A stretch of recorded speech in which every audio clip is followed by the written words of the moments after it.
Tonight, Justice League United comes back from hiatus, and let me tell you, everything is different. JLA shows us what would happen if Superman were on his Mormon missionary trip, and All-Star Section 8 is gross. It's just gross. I hate it. It's gross. All that and more tonight on the Not-So-New 52.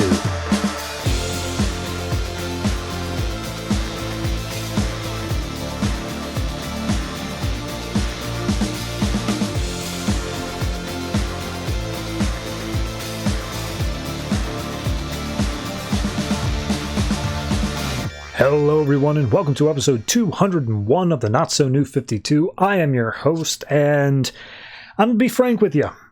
I have had a cold for the past week. I am thankfully coming down off of it as I record this episode.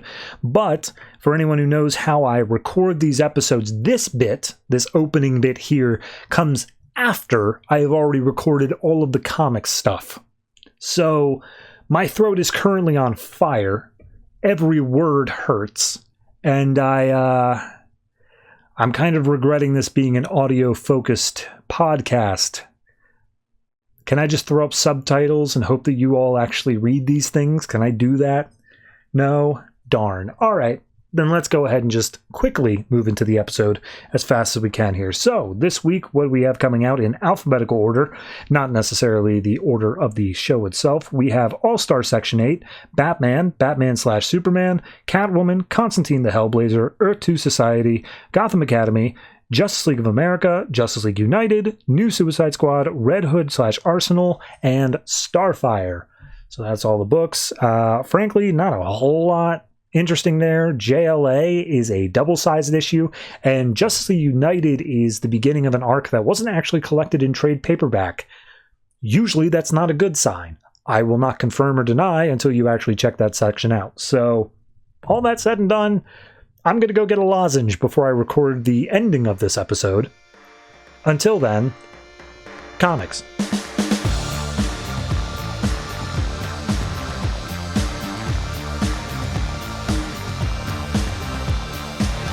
Batman number 42, written by Scott Snyder, art by Greg Capullo. So last issue was just kind of a bunch of setup for Jim Gordon as Batman. This issue, we start to get a little bit more into what the hell is this arc going to be. So we open up with action figure of old Batman and new Batman. And they're saying, new Batman sucks. I don't care how many toys he's got. He doesn't even have a Batmobile.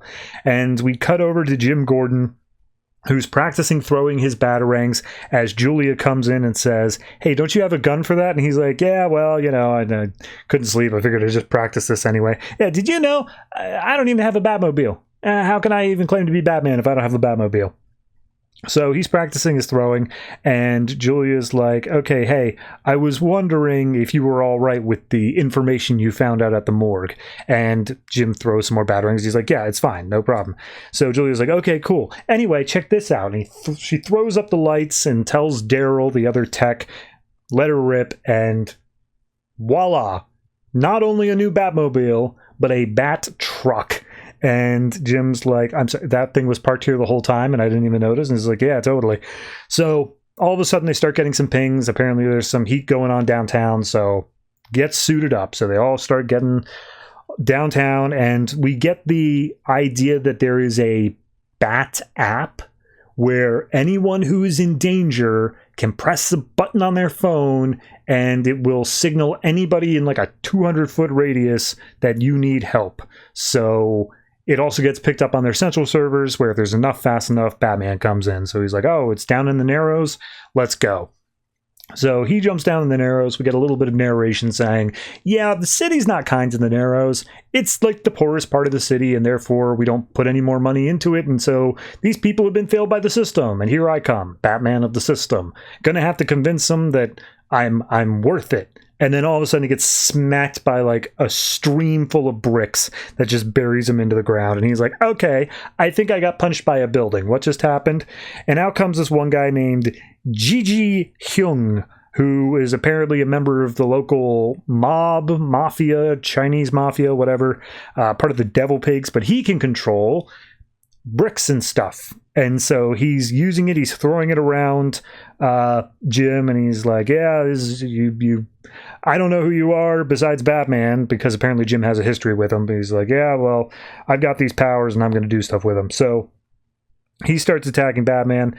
Batman's calling in like, hey, I thought like I was just going to be fighting, you know, mentally ill people. Why am I going up against this Justice League level threat thing now? And he's just like, yeah, well, his ability, as far as we can tell, is he can mess with silicate, which is not only in bricks, but it's also in pretty much anything to do with buildings. So he starts warping it around himself, as Daryl warns him. Have to be careful, because he can use it as a weapon however he wants. He can make anything he wants out of it. And we see Daryl moves it around him to make essentially a Clayface looking armor that is in the shape of old Batman. So we then cut back to what was in the morgue that we were talking about earlier. And we see Maggie Sawyer, who, I gotta tell you, Capullo does great art, but Maggie Sawyer looks like a 50-year-old man. Batman, they're in the morgue and they're saying, hey, this guy died. He was the one that you brought in from the previous issue. In his ankle, we found a little seed. And this seed, as soon as he was caught, basically exploded and unleashed a massive amount of radiation into his body. So we don't know what it's about, but it did allow him to have the superpowers that you dealt with last issue. We also have 4 other bodies that all had the same seed. The first 2 we found, the seed didn't do anything. The last 2, it gave them powers of some sort. So whoever this is who's making these seeds, he is perfecting his craft. He is doing something to make these people more and give them this sort of power here. And Maggie starts listing off who each of these people were, that they had a history of like crime and stuff like that. And Jim's just like, yeah, I knew all of them. They were all my collars. To which point Maggie's like, well, sounds like you got yourself your very first supervillain. So Jim goes off and he's like, all right, keep me in the loop if anything else is found. And Maggie's just like, look, but I want you to know, I'm not going to be the commissioner to you the same way that you were to Batman. I'm not going up on the rooftop and going outside the system. You're part of the system now. If you're going to do this, you're essentially just going to be deputized. Like, we'll call you in when we get this guy and you'll make the collar for the press and all that. But like, I ain't messing around with the paralegal stuff, okay? And he's like, all right, well, fair enough. So then he introduces that he has some digital camouflage, which lets him disappear right in front of Maggie's eyes. And she's like, all right, you got me. So we cut back over to the fight. And Jim realizes, oh, okay, he's made of bricks. He's encased in there. I can heat him up. And so he turns on thermal, like whatever's in his weapon system, starts superheating up the bricks. And he's like, oh, you're going to have to get out of there if you want to survive. But he realizes that he's not going to come out, so he says, all right, how much impact do I need to shatter this thing? Then he readies up a supermassive punch, but then all of a sudden the guy uses his bricks and throws Batman out into the harbor. And they're like, hey, you're going to have to eject, Batman. The suit can't take that much. You're going to have to eject. And he's like, oh, hey, I'm trying. And he's mentally thinking how, oh, I'm already going to die against such a low-level villain. I'm not Batman. I don't even have oh, wait, yes, I do. And then he triggers the come here command on his bat truck, which then goes off an overpass and lands directly on top of this guy. So Daryl's upset to see that the truck is ruined, but it does manage to take this guy out. And however, he is still conscious. So Batman comes up and says, hey, you're going to have to tell me where you got that seed from. And the guy's like, regards of Mr. Bloom. And then he just straight up dies, like, immediately. So we cut back over into the training rounds where Jim's throwing some more batarangs. He's got a fake candy cigarette in his mouth. And Julia's like, well, you don't have a Batmobile until we get you a new one, which will probably be like 2-3 days. So get ready, we're heading back out again. And he's like, hey, before you go, Julia, you're not Julia Perry, your fake name you've been going under. You worked with him, didn't you? And she's like, maybe. And he's like, look, I'm not like, I don't care, but I just need to know, how do you do it? How did he like go about all of this? I just got to know. And she basically says, look, I didn't work with him for very long, but like, he didn't worry about what other people thought of him as Batman. Like the fact that he was what the city needed of Batman. He just did what he thought was right. And then everything else came naturally afterwards. So just be yourself, Jim, and do what you think is right. And that'll be the Batman that this city needs. So at that point, we cut over to the two kids who were arguing over the action figures beforehand, saying, oh, yeah, which Batman's better? And one of them said, well, I'm just waiting for the real Batman to come back.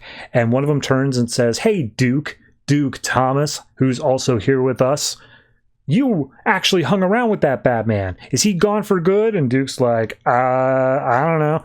And then there's a hand on Duke's shoulder, and it turns out it's Bruce Wayne. And he's like, everything good here, Duke? And he's like, yeah, totally, Mr. Wayne. So he sets down some bottled waters. It's like a children's center, as best I could describe it. And we see Bruce goes and talks to a Miss Julie Madison, who I think we got introduced to, like, God, that must have been like Court of Owls? Somewhere way back. And she's like, oh, hey, Bruce, didn't see you come in. He's like, oh, I got here early. She's like, cool, could you go to the supply closet and get this arts and crafts stuff for me? And he's like, can do, lady boss man. And so he goes back into the back closet. There's a shadowy figure waiting for him, says, hello, Bruce. And he's like, who's that? Who's there in my closet? And he flips on the light, and we see it's Jim Gordon, who's like, hey, I'm Batman. We need to talk. So, yeah, that's the issue. I like it.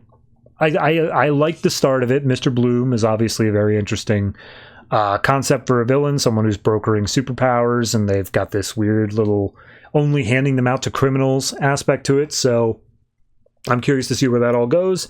I like how we have Julia not having to hide. I guess that's... I would have been fine if she did, and there'd be like some little hints that she knew that there was Batman, but I like that we just got it out in the open here, and now we can basically have Julia be the lifeline back to Bruce Wayne's Batman whenever Jim needs advice. We can just have that tiny little thing of, here's how he would have done it, here's how that needs to happen, and I appreciate that. I think it's actually a nice little touch. So yeah, I'm going to say this one's probably... I'm going to say a 7.5. It's close to an 8, but I'm going to say a 7.5 only because I think that this villain, this they call him like a devil pig or something like that, because he's got like, I don't know, weird horns on his head. It felt a bit overdone for what should have basically just been a normal street level villain, but beyond that, I like pretty much everything else having to do with it. So 7.5.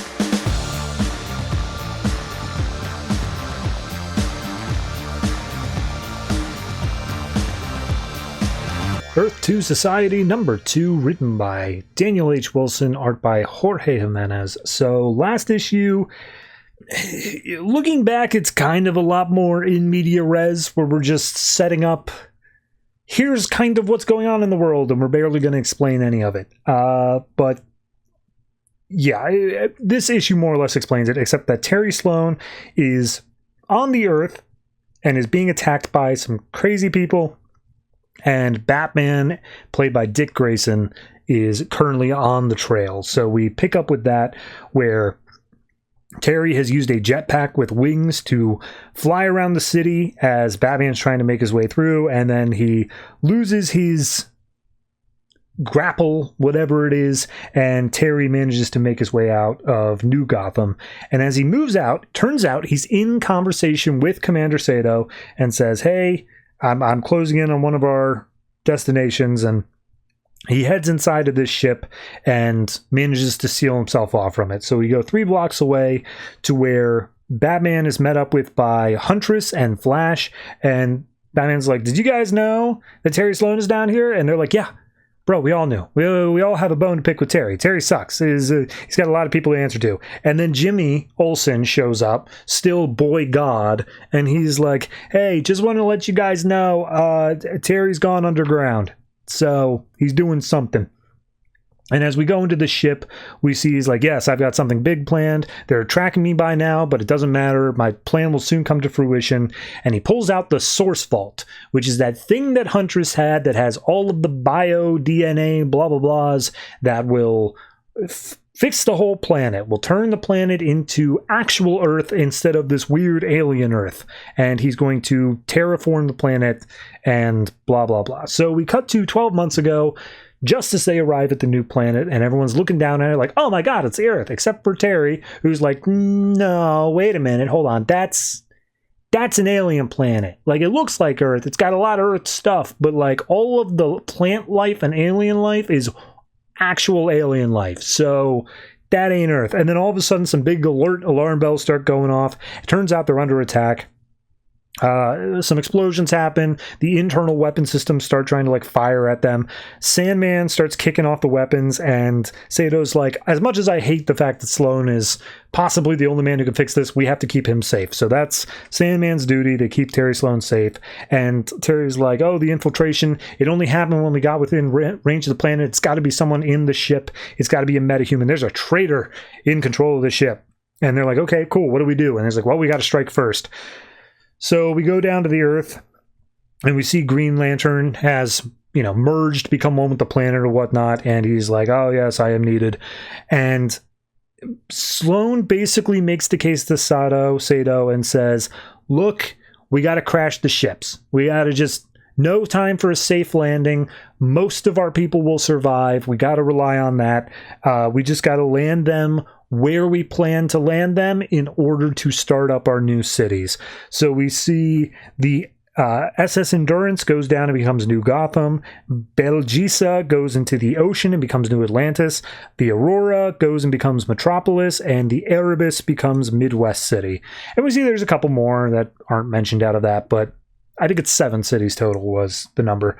So all these ships have crashed, people have died, and all the heroes down on Earth believe that and know that Sloan gave the order to crash the ships into the planet. And they are all pissed at him. They think that he is absolutely the villain that they all know that he is. And as Sloan is talking to Sato's like, well, let's just tell him that we were going to be hacked. Let's just tell him all that. And he's like, oh, but we don't know who the traitor is yet. We have no idea who that may be. But as long as we stay up here in outer orbit, because they moved one of the ships out of the orbit and also the reach of Green Lantern's abilities, it's going to be safe up here next to the red sun, so even the Kryptonians can't get to him. Sloan says, yeah, no one's going to believe me, and I'm a villain and all that, but regardless, we need to protect the source vault, because if it is used incorrectly, it could kill everyone on the planet. So we need to go down, get it back up here. So we see the Sandmen went down, and their sole mission here, as much as they hate working for Sloan, is go and get the thing. But they can't let any of the heroes know what they're doing. So we see down on the ship, Helena's talking to Mr. Terrific and Red Arrow, and they're like, hey, we crashed. Where's Power Girl? Where's she's going at? And Terrific's like, there's a red sun. She ain't doing nothing down here. So all of a sudden they see a portal open up, and the Sandmen start coming down along with Sloan, and they're like, they're going after the source vault. Sloan's betrayed us all. We got to get in there. Ollie, you might want to grab a gun. And Oliver's like, I'm sorry, did you just tell me, of all people, to use a gun? How dare you? And so he starts firing off arrows into various different Sandmen, until finally they get their hands on the source vault, and mission accomplished, they teleport back up. So that's all well and good. That's what happened all that time ago. And Sloan's like, you should be proud, Wesley, Sandman. And he's like, I'm doing this for my people, not for you, Sloan. So we then cut to now, and Batman's like, hey, Mr. Terrific, I don't trust any of those other people to find Sloan, because they all have reasons to hate him. But I know you and me, we got an unspoken thing going on here, because you built my exosuit. And Batman gets up, and Terrific's like, oh yeah, how is your exosuit, by the way? And he's like, I'm hurting everywhere except below the waist, but I'm tis, because he's still paralyzed, get it? So he's like, all right, did Sloan make it back to the Overwatch? And he's like, no, there was no teleportation. He's still on the planet. So at that point, Dick launches what I think are actual literal just bats, and he's like, show me the way, fellas. So we then see Sloan is working on the cube, and he's like, all right, the terraformer's primed and ready. He tells Batman, go ahead and show yourself. Like, I know you're there. And Dick steps out, and he's like, oh, you're a dictator and a thief. And he's like, I'm also a savior. Check this out. And before, like, anything else is said, he presses the button, and starts the terraforming, and he literally pulls an Oppenheimer as this horrific, like, giant black claws come out of the earth, and he says, "I am become life, the maker of worlds." So he's now unleashed the Source Vault. He's going to terraform the planet to make it more like Earth, I guess. And yeah, that's where we're going with it. It's fine. I like the... I don't know. I think I like the twist of Sloan not technically being evil here. Still being self-interested, clearly, but not being evil in the sense that he didn't crash the ships on... Well, he did crash ships on purpose. He didn't crash them maliciously, I guess is the point of it. He crashed them in order to save the planet. And then same thing with this Source Vault. Theoretically, it still looks really, really evil, but maybe that's just playing with expectations again. Yeah, I don't know. It's an okay issue, and I do like the art a lot, but it's not, like, amazing, and I do still feel like we dived a bit too deep into the deep end. Maybe we could have had a little bit slower of a rollout here, get a feel for what the planet is like a little bit, and then throw us into this, oh, well, now everything's changing again. So I think I'm going to say 7 for this one. Most of that hanging on the art. Without that, it'd probably be closer to like a 6, but it's... I don't know. It's a weird vibe for me where obviously Convergence wasn't great. Obviously Earth 2 World's End wasn't great, but like I'm still optimistic. I'm hopeless like that, I know. So we'll see how it turns out. But for right now, I'm just going to give it a nice even 7.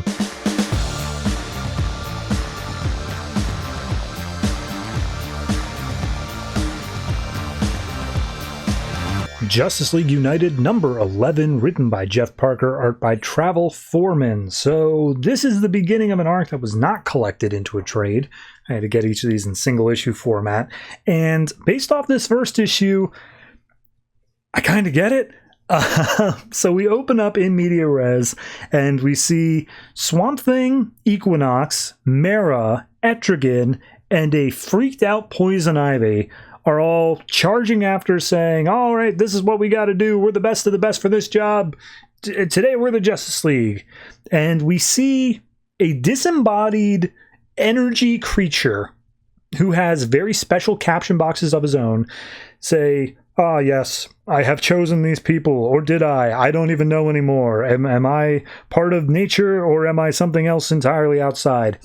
And through the weird-ass panels they got going on here, it's implied that this being is Adam Strange, and that he is somehow involved in the Zeta Beam. He got teleported, like, out of time and space, and now he can see a thing called the Breakers, which are anomalies that fracture physics, and the team must destroy the Breakers from within, but like he's got to be able to set this up on his side. So we go to the Atlantic Ocean, where Animal Man stops Mera and is like, hey, we need you for our team. And she's like, do you know where Aquaman is? Because that's a thing going on in my book, because I'm Queen of Atlantis, and I need to know where Aquaman is. And he's like, no, but I can leave a message on his Justice League voicemail if you want. But like, can you help with our mission? It's urgent. And he's like, fine, whatever. So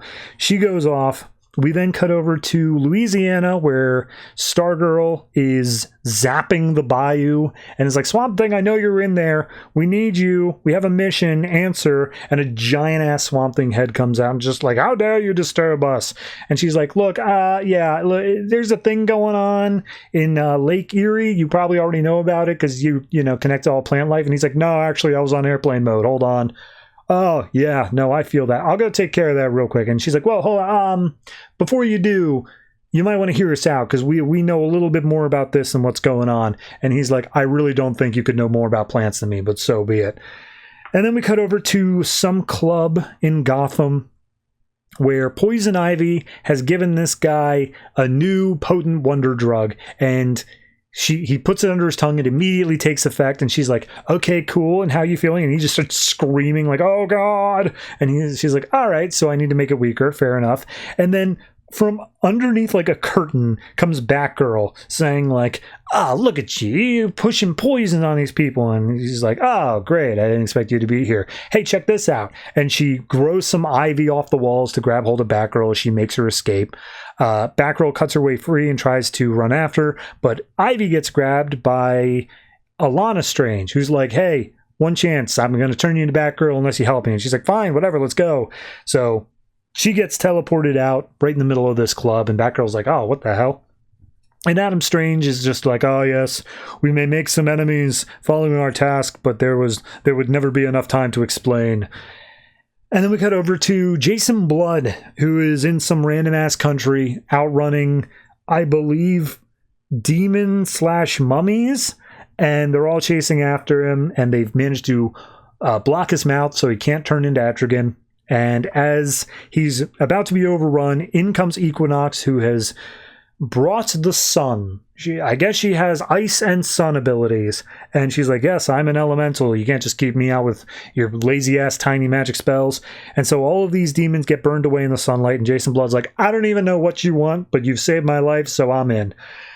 And so that's the entirety of the group has been built. But we cut back to some other time earlier, I presume. It says unknown theoretical territory in Zeta space where Animal Man, Equinox, and Alana are all talking. And they're like, we got screwed, man. Oh, we should have had Martian Manhunter, Green Arrow, and Supergirl on our team. But then Supergirl's book ended, and it ended in a way where she couldn't continue being on the team. And then Martian Manhunter and Green Arrow are off in their own books, and those don't play nice with ours. So they're all off the teams, and now we got to find new people. And they're talking about like, oh, but like to get these new people on the team, we'd have to manipulate them. That's not right. And they're like, oh, but the breakers are super deadly. We need them anyway. We're just giving them a little push. And they say, Alana specifically says, look, Adam Strange is gone because we did things the wrong way. We're doing whatever it takes to get him back. So whatever that means, I'm sure we'll get more explanation. But we end up on this Coast Guard boat where Poison Ivy's like, where in the hell am I? And we get introduced to all the rest of the team that we just got introduced to before. And Poison Ivy's like, okay, why am I here if Swamp Thing is here? And Swamp Thing says, look, there's something about this place that's turning it into toxic compounds, and the Green is not as happy with that. So maybe you'll be a little bit better with that sort of stuff. And Mara's like, hey, why do we have a criminal on our team? That seems a little bit weird. And then all of a sudden, the Coast Guard ship gets attacked by this red goop. They're like, all right, we got to fight off the red goop. And it's very clearly immediately that it is like meat and entrails and horrible looking stuff that Travel Foreman does very well art-wise. And so they start trying to attack.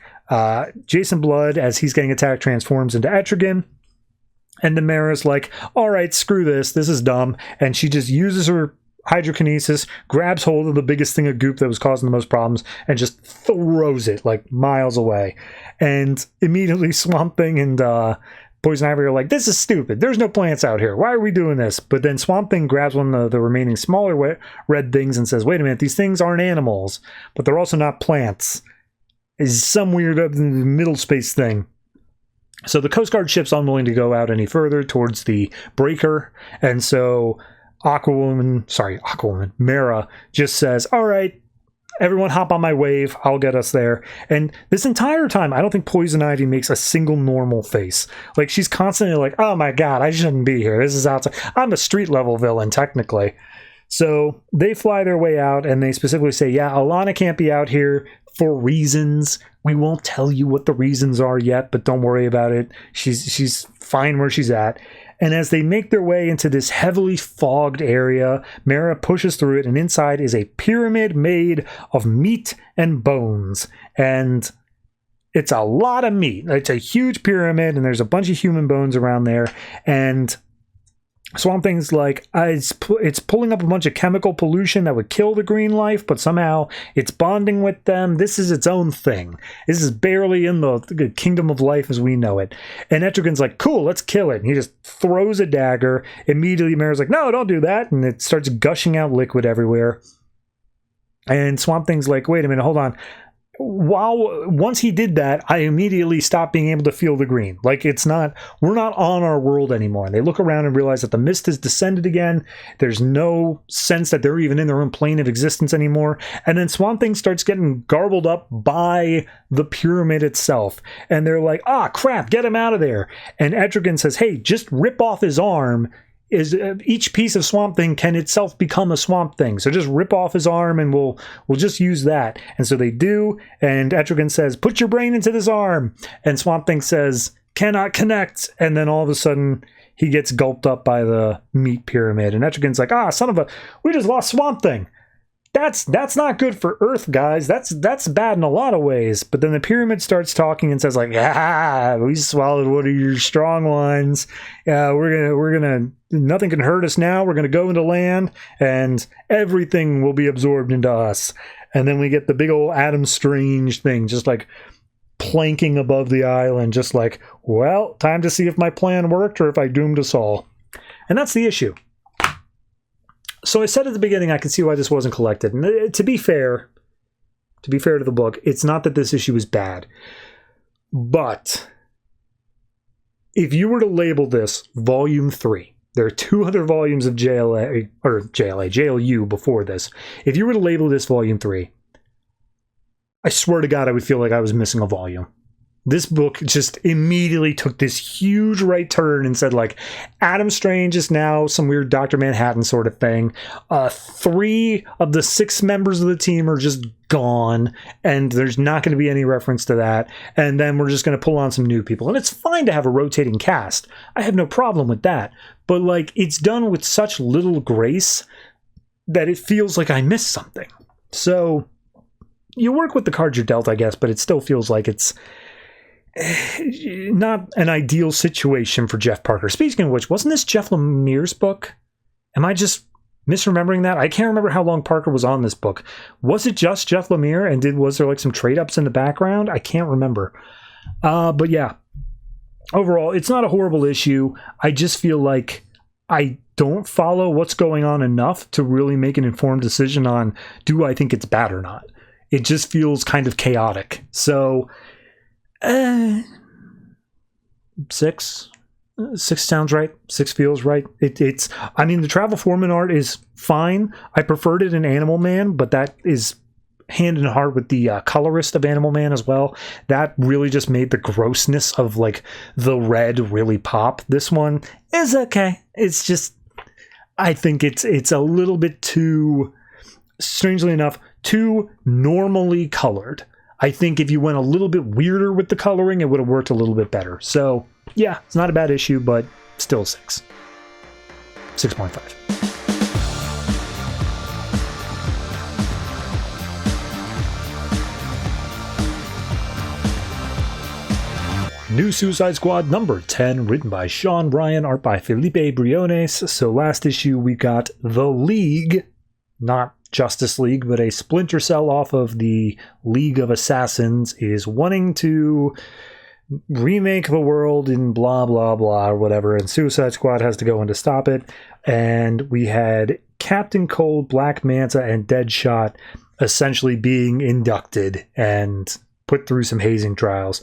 So now they're getting shown around, and we see them pass by a school, and they're looking in at these kids, and the kids are being trained apparently 8 hours a day, and then they're kept in their dormitories to focus on their studies. And Captain Cold's like, or did I say Captain Cold? I meant Boomerang.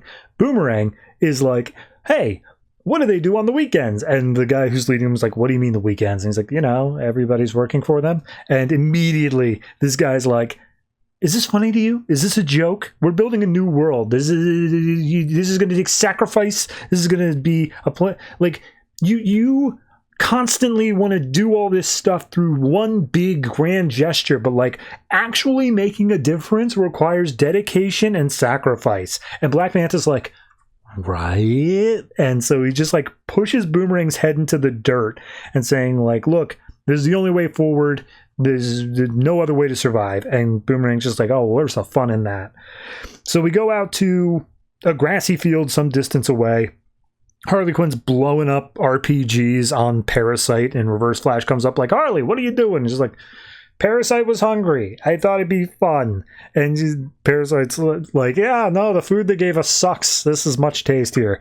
And Reverse Flash is like kind of just playing the card of like, look, don't you guys want to be, better? And Harley's like, nah, screw it. And she just fires off more shots. And Reverse Flash is like, okay, well, what? You still like hurting people? And she's like, yeah, this is who I am. He's like, okay, but you were once someone different, right? Like, what were you before this? And Harley's just like, I was bored. Fires off another shot at Parasite, who's just still loving it. We then cut back to Belle Reve, where Vic Sage is talking to Bonnie, the secretary, and is just like, hey, Bonnie, hey, I realized the other day, I don't know how anything around here works. I'm so up in the upper management stuff that I don't really know the ins and outs of the system. And you, Bonnie, you're the real expert at that sort of stuff. So I would really appreciate, I would love it if you could give me a tour. And Bonnie's like, absolutely, sir. So they're walking down through the server room, and she's just like, oh, yeah, this room, most important room of the whole place. Like, if anything happened to this place, God, this is... wow, everything would go up in flames, And I don't really know how all this techno mumbo jumbo works, but like this was all put together by the team over at the Pearl Group, and Vic's basically got a little notepad out, just like Pearl Group, got it. And then in comes Waller saying like, hey, Bonnie, what's going on down here? And she's like, oh, I was just showing Mr. Sage, Vic. He said I could call him Vic. I was just showing Vic around. She's like, oh, that's fantastic. Hey, Vic, I got some new team members I want you to take a look at. Could you get approval on those ASAP? And he's like, oh, yeah, right away. I'll get right on that. So he walks off. She's like, thanks so much. Bonnie, what the hell are you doing? She's like, why? What do you mean? She's like, we can't trust that guy. He sucks. Everything about him sucks. And he's like, what? No, he was nice, and he seemed really genuine. She's like, that's an act, Bonnie.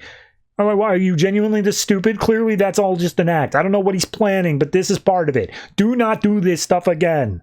Jesus Christ, when are you going to realize that everyone around here is absolutely awful? And Bonnie's like, man. So...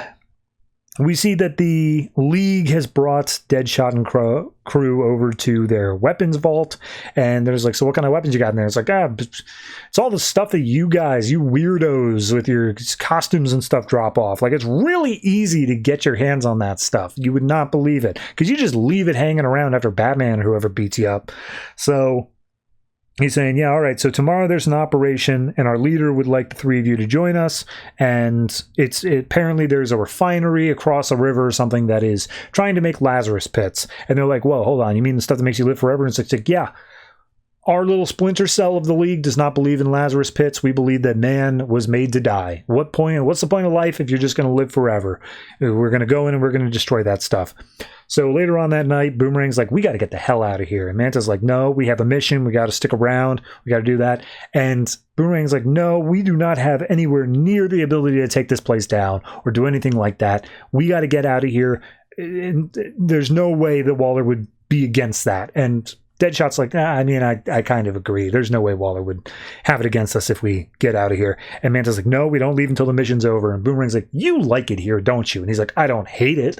Yeah, it's a pretty cool place, and I like the dogma they got. So he points out, like, okay, but what's the point of being a bad guy if you're not allowed to have any fun? And Manta's like, it shouldn't be fun. It's like, yes, of course it should be fun. Like, that's literally the whole reason I do this. And he's like, all right, well, now you're just embarrassing yourself.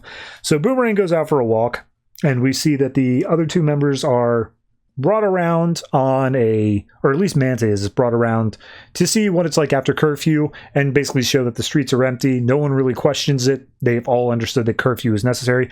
But then all of a sudden there's a hooting and a hollering down at the children's dormitories. And they're like, that's not normal. We got to get over there. And as they get over, we see all the kids are playing with soccer balls and tag and smiling and having fun. And Boomerang comes out just being like, oh, I just thought the kids could use a little recess. And the leader is just like, this is unacceptable. We have to punish him. So which ninjas start running in. Boomerang starts fighting against them, and he calls out as he starts getting tackled by ninjas like, hey, Manta, I could use some help, partner. And the leader's just like, what cancer have you brought into our group? To which point Manta blasts Boomerang with his visor helmet stuff, and then jumps in and just starts beating the crap out of his face. And once he's finally like down for the count, the leader's just like, all right, what punishment would you find appropriate? And he's like, he has corrupted the youth of your city. Put him to death. So, Manta's all in. He likes it here. He wants to see Boomerang gone, which, to be fair, that's every member of the Suicide Squad. I don't think I've seen a single member of the Suicide Squad like Captain Boomerang. So, it's very short, it's very brief and to the point. I think it does a good job, though, of keeping all the plates spinning that you need to know about. It reminds you of here's what's going down back at Belle Reve, here's what the other half of the team are doing while they're waiting, and it's also setting up like different plots of what Reverse Flash would like to be doing, whereas Harley and Parasite are like, nah, we're happy being villains. Like, that's just what we're doing. So, no, it's got a good vibe to it. It just was a very quick read and didn't feel like it had a whole lot in it. So I'm going to say this one is it's pretty much a straight 7 for me. I'm feeling good about it. I'm looking forward to next issue, but it's finally got a story arc that I feel a little bit more comfortable in, thinking that it is possibly going to go somewhere kind of interesting rather than just floating around as Suicide Squad tends to do.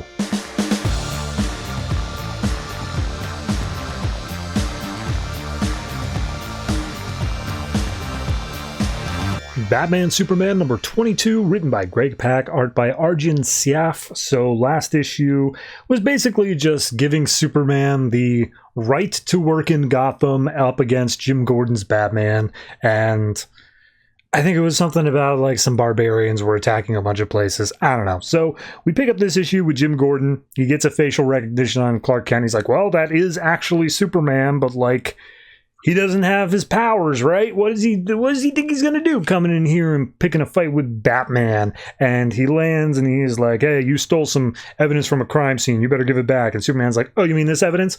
And he throws it back into a fire. And as Jim goes to lunge for it, Superman manages to hold Jim back. And he's like, okay, so he is actually strong enough. However, the evidence, whatever it may have been, ends up sucking up all of the fire inside of it. And Superman's like, yeah, this weapon absorbs energy. That's why I was getting weaker every time I fought these guys. So you and I need to work together to figure out what they're really after. And Batman's just like, I'm sorry, we? And he's like, yeah, look, Batman, Superman, it's a partnership thing. We got off on the wrong foot. Let's shake hands and work together if that's the way it needs to be here. And immediately Jim's like, I thought you were working with Lex Luthor. He's like, nah, I lied. I would never work with Lex Luthor. That guy's a prick. And then Jim's like, well, then why would I trust you to work with me? It doesn't sound like you're a very good partner here. So he basically just says, like, look, you punched a cop in Metropolis. You're on the run from the law. As Batman of officially sanctioned GCPD stuff, I can't really work with you. And he's like, okay, I'm less patient than I used to be, but I came here to make peace. And Jim's like, I don't care. I don't trust you. And then Superman basically fires back of like, okay, well, here's the thing. You are a man in a suit pretending to be Batman, and if you are claiming to be Batman the way you are, then you're just as much a liar as I ever was. So at that point, he's like, look, forget it. At this point, let's just work together. You could use the most powerful person on the planet, which still technically is me. But yes, I can be hurt now. That is a thing. And I am trusting you to not betray me, and like, we can work together. Can we do that at the very least? And Jim's like, oh yeah, you can be betrayed and you can be hurt. Welcome to the human race. So Superman calls out and says, look, either we work together or people are going to die. And I know that you're not for that. So let's just stop even pretending that we're not going to work together here. I'm in on this, and you can at least stop fighting me in terms of let's get on with this then.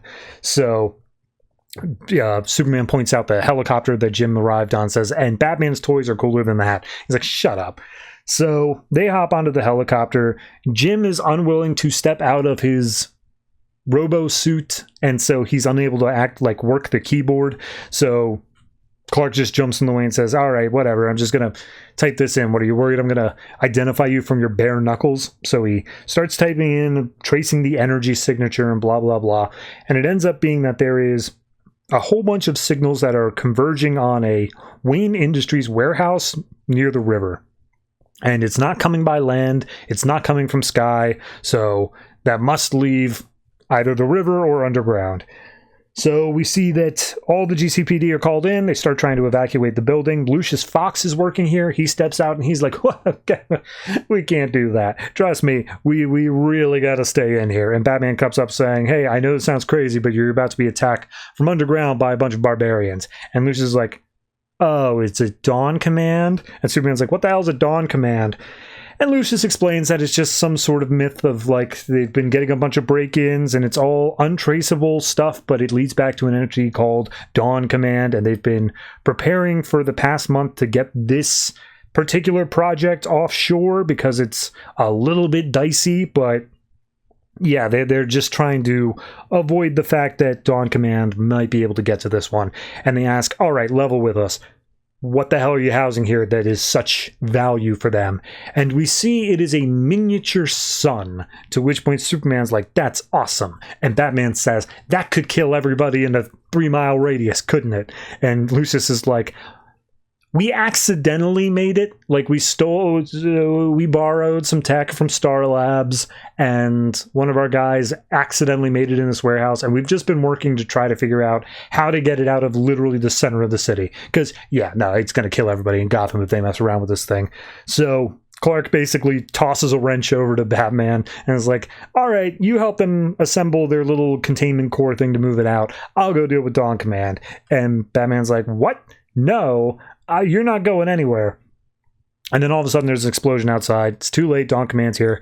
So they go out, and immediately Jim is taken out by a giant, like, dragon claw that pins him to the ground. Superman starts swinging at it with his wrench, and in comes a strangely familiar feature of Ukur, the Beast Lord of Subterranea, which I believe was in Greg Pak's run on Action. I think that was it. Wouldn't have been Superman. So, yeah.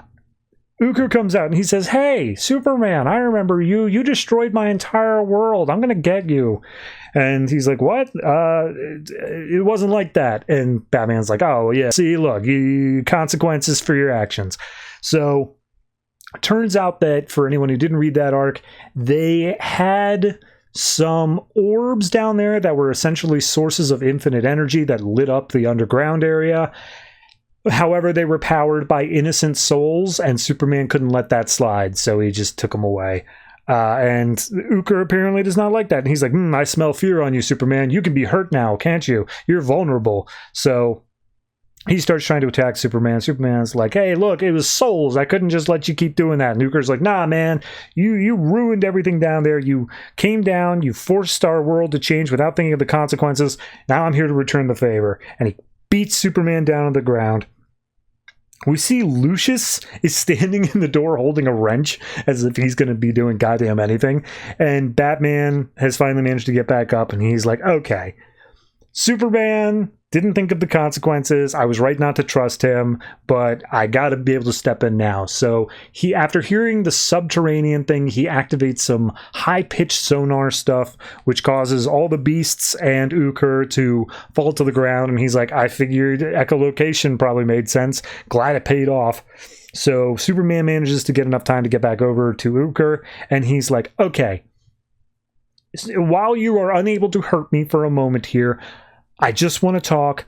I'm not going to apologize for what I did. You were doing a messed up thing down there. However, if you mess with what's in there, you're going to kill millions of people. Like, that is going to happen. He's like, you're a liar. And he's like, you can smell fear. I'm sure you can tell if I'm lying.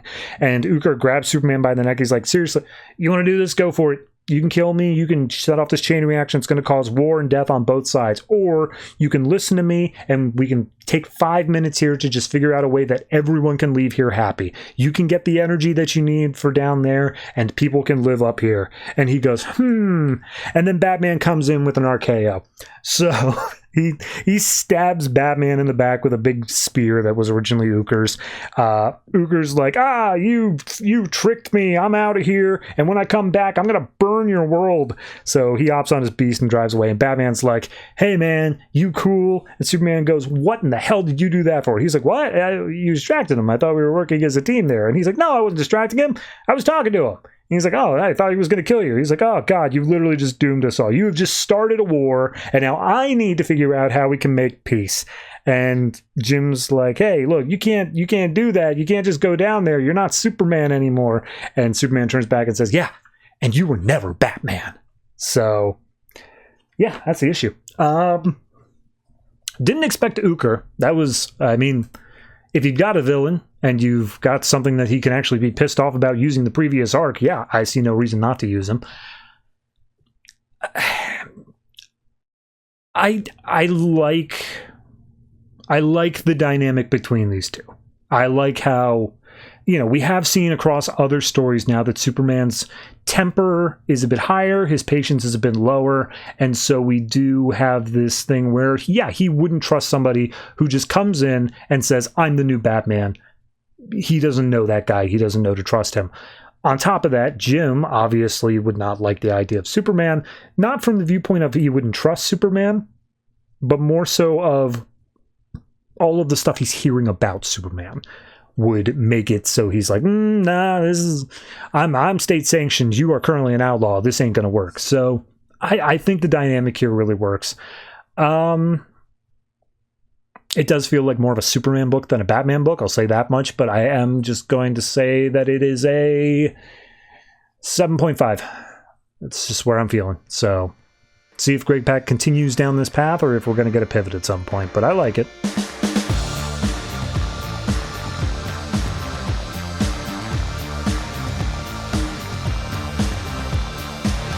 Constantine the Hellblazer #2, written by Ming, Doyle, and James Tynion IV, art by Riley Rossmo. So last issue was a entire issue basically just devoted to Constantine's a dick.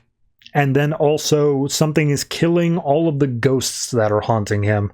So we see him calling all the ghosts that haunt him together saying, okay, here's the deal. I have an idea. It's going to require you guys to act as bait. I'm going to get the thing, and then we're going to take it all out, stop it dead in its tracks, whatever this thing may be. Because nothing should be able to kill ghosts again. That's just nonsense. But clearly something is, so we got to figure out what it is, and you all might be at risk, but that's a risk I'm willing to take. Who's with me? And then all the ghosts just like disappear, except for Gaz, who is of course one of his longest time friends / ghosts. And they're just like, yeah, no, nobody's going to put their neck out for you. Every one of them hates you. And he's just like, well, they're my ghosts. They should do what I say. He's like, dude, we're haunting you.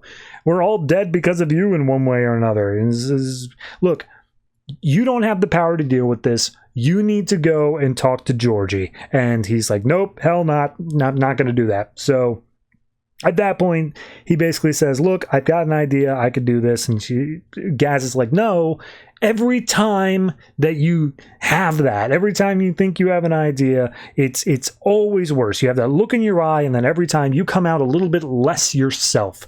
Please just admit that you are lost and that you need a hand. And he's like, nope, let's go. So Gaz says it's a terrible idea. Constantine says, I've never had terrible ideas. And then the entire rest of the time we're walking for this entire issue, Gaz is just listing off all the terrible ideas he's ever had. So this issue kind of boils down to, how does Constantine work? What's his function? How does it go on for him? So he's in New York at this point, and he basically says, in any city, no matter where you're at, there are these things called the thin places. There are these areas where it's just a little bit easier to tap into that spectral energy, to tap into the other side, the paranormal. And so he just closes his eyes and starts walking, and inevitably he will eventually reach one of these thin places. And he ends up getting to a place where some author apparently lived, and this house has tons of stories, but some author worked here, and he disappeared into his room for like 3 weeks, and then all of a sudden he came out and he had 3,000 pages written in a language that nobody has ever read before, and with illustrations of horrific things, despite the fact he's not an artist. And then when he showed it to his friends and had them over for a party, all of them died. And he's like, yeah, I mean, that's just one of my favorite stories about this place. I try to keep that for bar talk. And as he makes his way down the hallways of this place, he sees all the rooms have these horrific things happening in them. And he's like, yeah, every city has one of these. The places where so many horrific things have happened that the spectral energy, the ghosts, just can't help but exist there. They're drawn to that point. Sometimes they're so horrific they even radiate backwards through time. So like they'll be haunted before anything even happens there. And he happens across this group of, I don't know, hippies, orgy, I don't know. He goes in, he's just like, hey, everyone's smiling, takes a picture of them. And as he makes his way through the house, he manages to grab like 2 ghosts that just pin to him and says like, all right, well, they're following us now. So he keeps on going. He starts making his way around New York some more. And he's like, it's not a matter of having a destination in mind. You just got to go where it feels right. He eventually makes his way down to a funeral home where that has been in this singular family for generations. This one guy has been there for 150 years, although maybe it's, you know, his son or the great-grandson or something like that. And there's some real crazy bodies in here, but also ghosts to match. So those ghosts start following along as well. They head down to a subway because apparently subways are great for ghost energy because people just die down there all the time, I guess. And as he looks across the subway, he sees that big fit guy that was in the previous issue that they were hitting on each other, and the guy waves, but then a train gets in the way and all the ghosts are like, ooh, maybe that's your next thin space. And he's like, shut up. Yeah, no.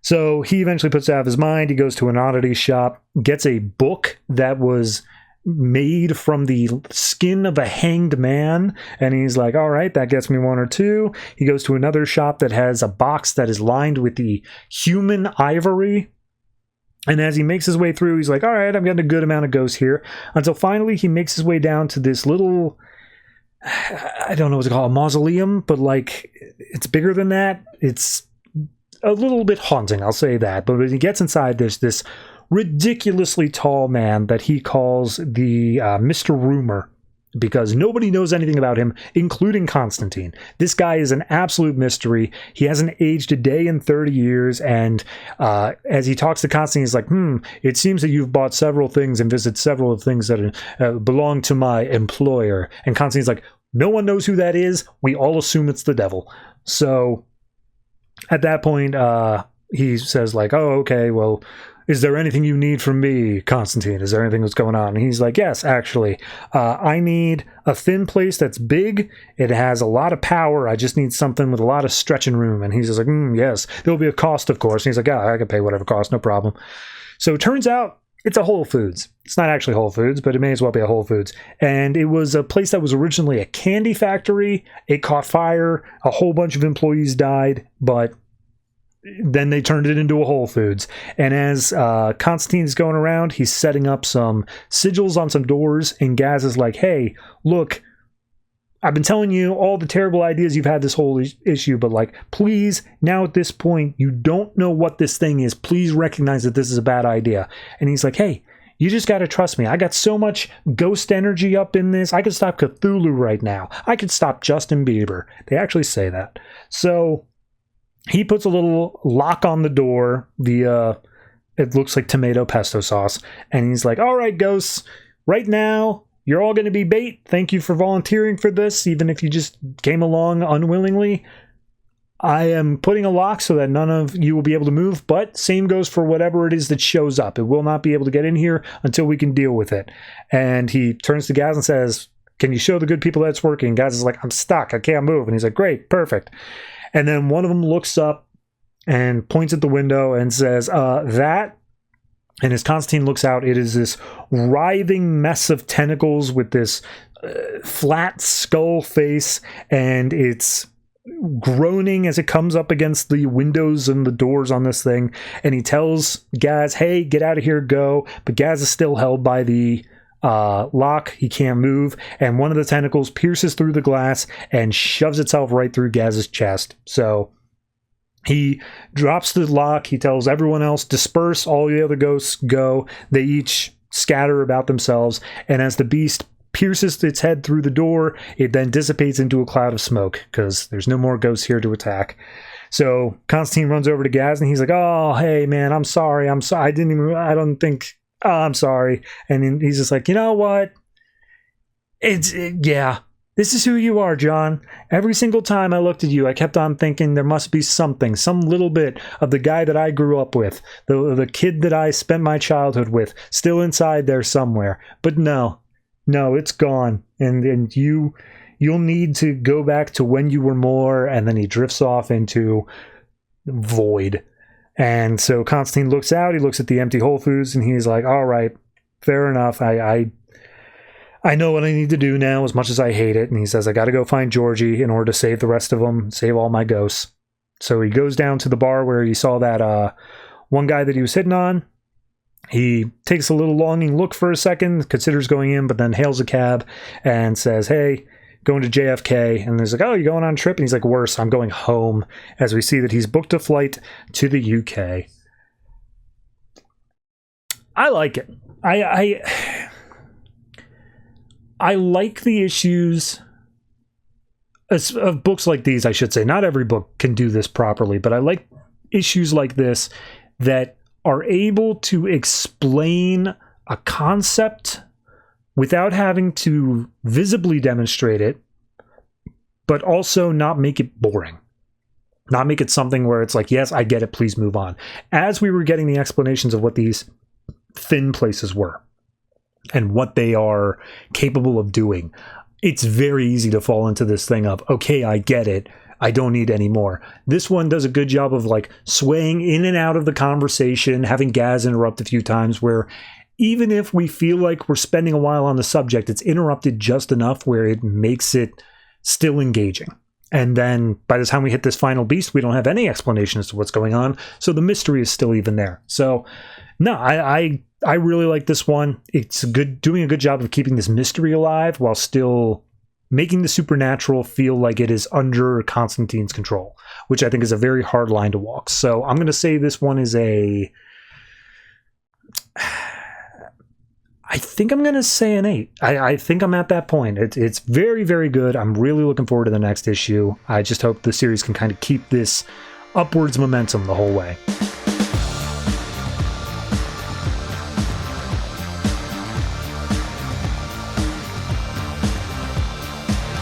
Gotham Academy number 8, written by Becky Cloonan and Brendan Fletcher, art by Karl Kerschl. So last issue was kind of just a fill-in issue, character development for Maps, but it ended with something horrible has happened to Olive. And this issue picks up with a rainy day at the school, all the halls are empty. We see a photo of Tristan, the young man bat, boy bat thing, and Olive, and then a shot of a bunch of grieving people out in a cemetery, and turns out Olive's mother is dead. And we see Kyle is there, and Kyle's dad is like, you should go talk to Olive. I think she needs somebody. And Maps is like, me too. And it's like, no, just this is Kyle's issue. Just bring it back. Just bring it back. So Kyle tries to go talk to Olive, but then Tristan, who's the only one without a umbrella, comes up and goes to talk to Olive. Kyle waits his turn, but over here saying, can do it together, all right. And he doesn't, as Olive goes off with Tristan. So on the car ride back home, Maps turns to Kyle and just like, hey, Olive needs me too, okay? And he's like, yeah, I know. And she's like, oh, but like, can you imagine not having a mom anymore? I don't know what I'd do.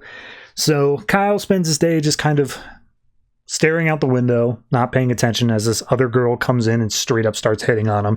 And he's like, what? Yeah, as the bell goes off, like, yeah, sure, whatever. Anyway, I gotta go, bye. So he goes off. He sees Olive up in her bedroom window as he goes to tennis practice. And as he's slicing one of the tennis balls, all of a sudden his coach comes in and just starts going insane, just like, you gotta slice that underhand better, are you even listening to me? And he like grabs the ball, throws it at him, says like, grrr, starts literally growling at him. And we see Tristan is watching from nearby, and Kyle notices. He's like, what the hell's Tristan doing? So he follows Tristan as Tristan goes back to the science lab of I'm blanking on his name, Man-Bat, the actual Man-Bat, the big one, whatever his last name is, we'll get to it. He's Langstrom, that's it. He says, hey, Dr. Langstrom, check out this tennis ball. Look what he did to it. And he's just like, well, we may have to pause your stuff, Tristan, in order to deal with this other thing. But, like, I'm sorry for what you're going through. And Tristan's like, hey, no big deal. And he transforms into the Man-Bat, to which Kyle sees all this through the door, and he's like, oh, my God. So he scrambles and bangs down Olive's door, and Olive's like, what's up? And he's like, you got to stay away from Tristan. She's like, oh, okay, we're doing this now. The whole jealous ex-boyfriend thing. I see how it is. And he's just like, no, you don't understand. Like, I'm worried about you. Can I be worried about you? And he's like, yeah, but you can't tell me who I can and can't hang out with. He's like, he's a Man-Bat. He transformed into a bat thing. Like, he's fangs and wings and all the whole 9 yards. And I was just like, you know what? I know he's different, but, like, I don't think less of him for that. You're just jealous. Grow up. And she storms off and says that she's going to a guidance appointment. And then as Kyle kind of, like, falls down, it's just like, oh God, what am I going to do? How do I stop her from seeing him? We hear a voice through the wall. It's Maps. And she's like, oh my God, are there actually Man-Bats here? So we see Kyle gets invited into the walls, and Maps explains, yeah, it's throughout the whole thing, but, like, screw that.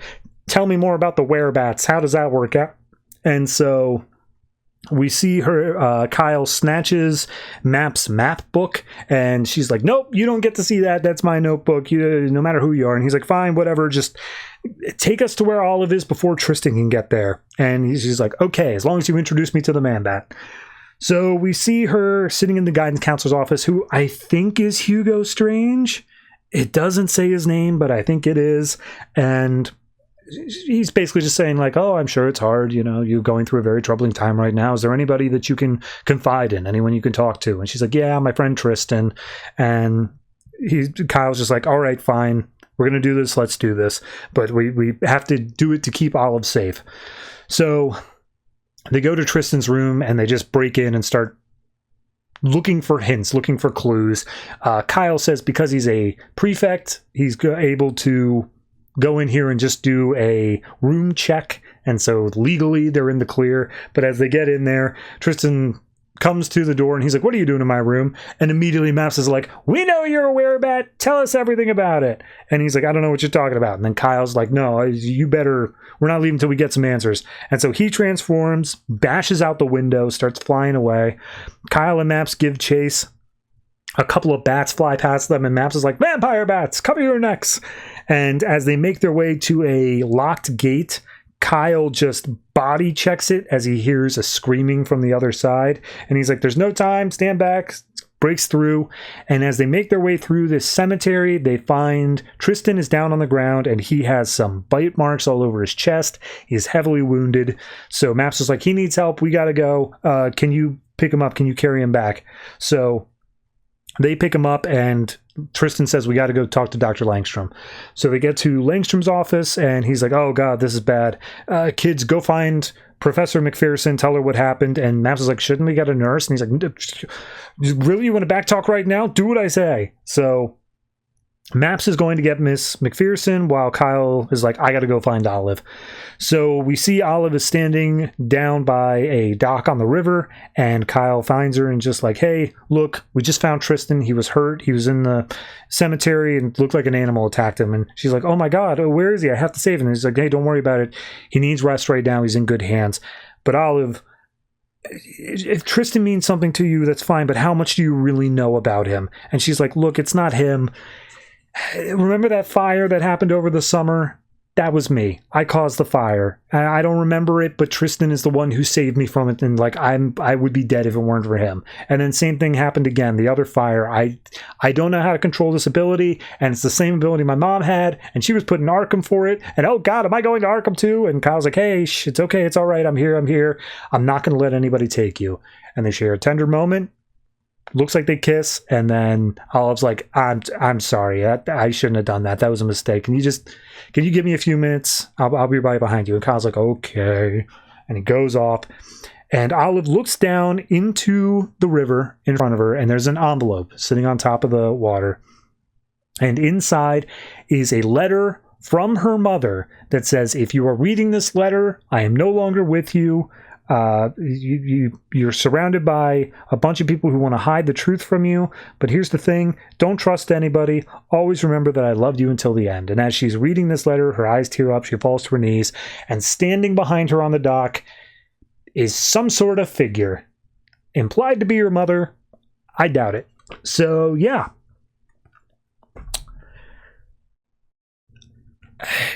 I like it.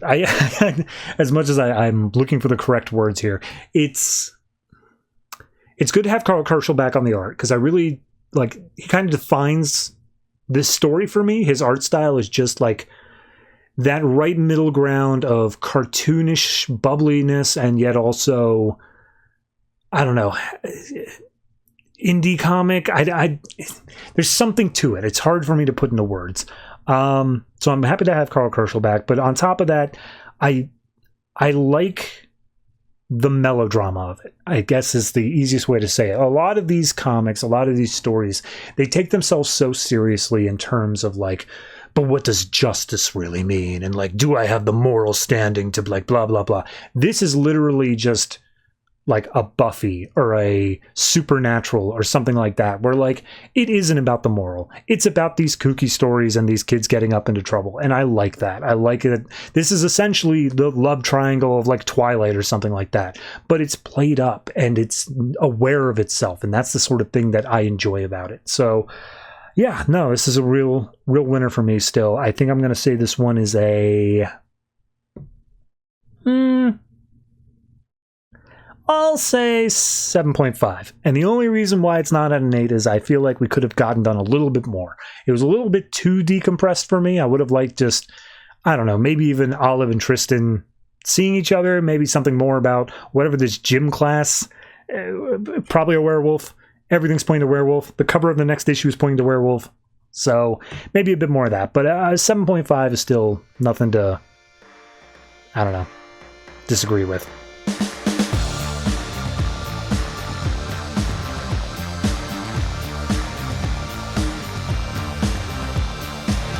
Starfire number 2, written by Amanda Connor and Jimmy Palmiotti, art by Emanuela Lupacchino. So last issue, Starfire got settled in, I believe it was Key West in Florida, and wouldn't you know it, no sooner than she got settled in, but a friggin' hurricane comes out of nowhere.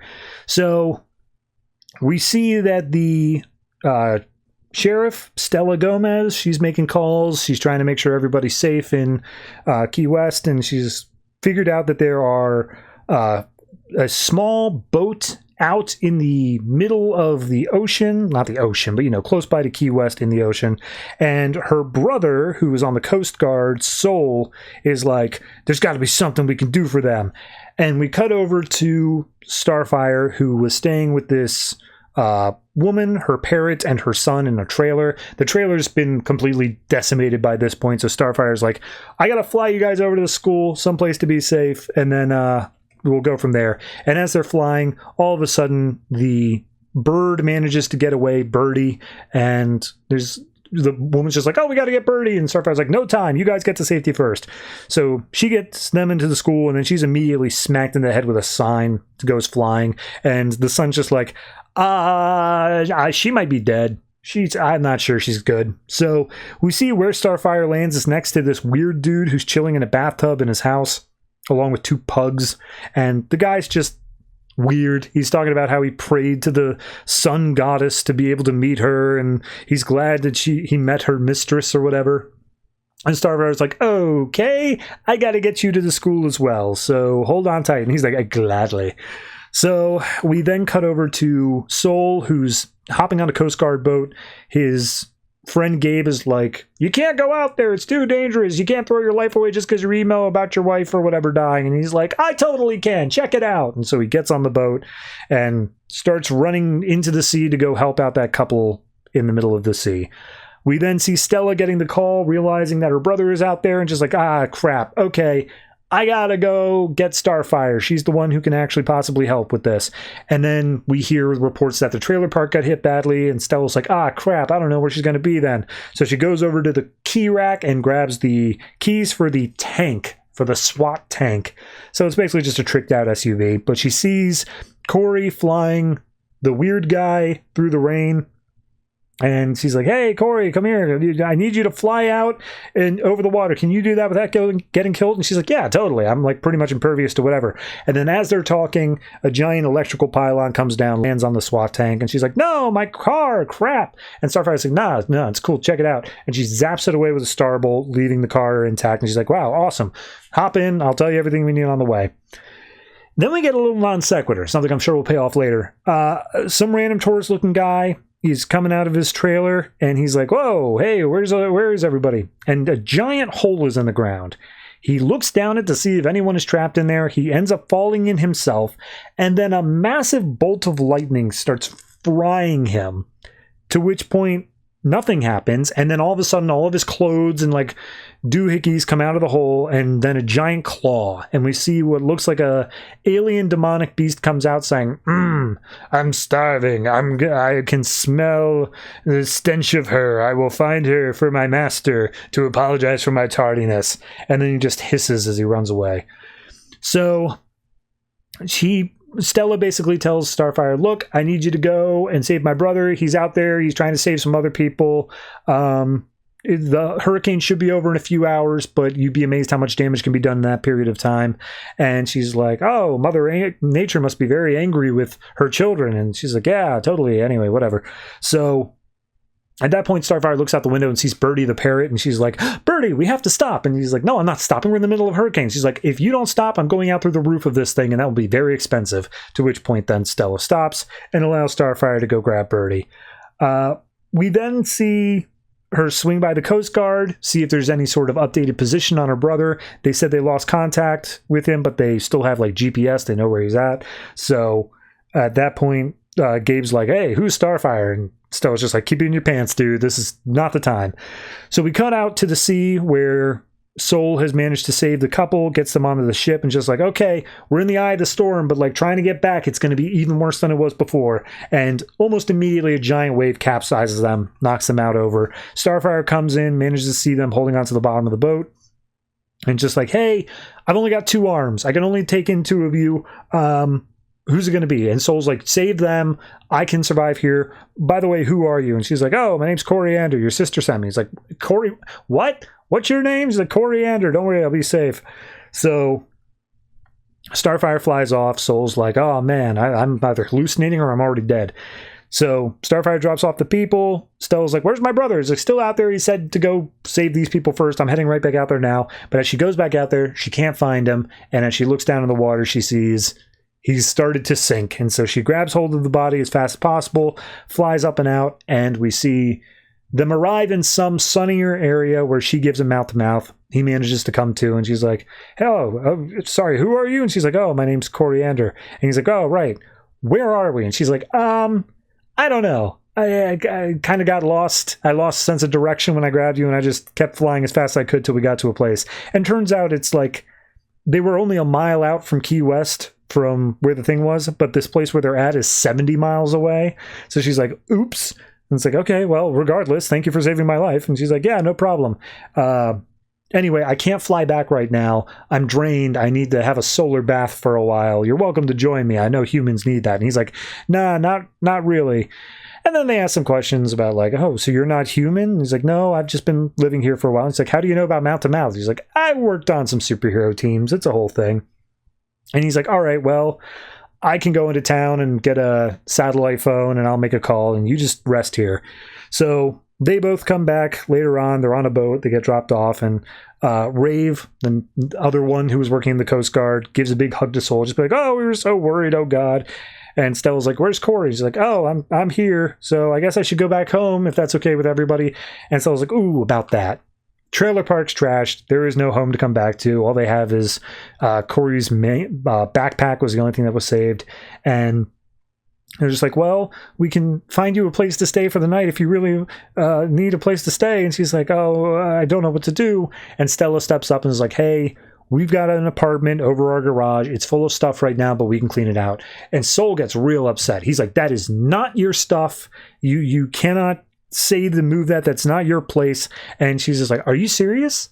You really want to do this right now? She just saved your life and you're not willing to give her a place to stay? And Soul's like, I'm fine. All right. Jesus. Yes. Fine. So Stella's like, all right, cool. Let's go check out your new place. But Starfire, before anything else, says, hey, wait a minute. I may not be familiar with the animal life around this place, but that looks weird. And she points to a giant footprint on the ground the size of her head, which obviously was the weird red demon looking thing that was made in the storm. And that's the issue. Humor's down from the last one, which honestly I appreciate, because I don't think it really would have fit with the tone. This is something of showing where Starfire is still heroic. She is still able to do the hero stuff, and I appreciate that. It's more telling of her character than her just being stupid and misunderstanding like comments all day long. I do feel like this one was a little bit lacking in like character development. I feel like you could have really done a lot here in terms of like, you know, how does the mom and son pair react in this storm? Like stuff to do with them. What is Stella reacting in this? We got a lot for Soul, but I feel like that was already what was pre-established with this character, where he's, you know, constantly putting himself at risk, and he cares more about this job than anything, and he's got this dead wife backstory, whatever that may be. So I don't know. I think I could use a little bit more on some of the characters, but it's better than I expected it to be, I guess, is the long and short of it. So I'm going to say that this one is probably a 7. It's a low 7. It's almost a 6.5, but it is a 7. And I'm not opposed to it yet. The way that the other Amanda Conner and Jimmy Palmiotti book, being Harley Quinn and its various spin-offs, have gotten me a bit more annoyed. This one is separate, and it's okay for what it is now. I just hope we can keep on that.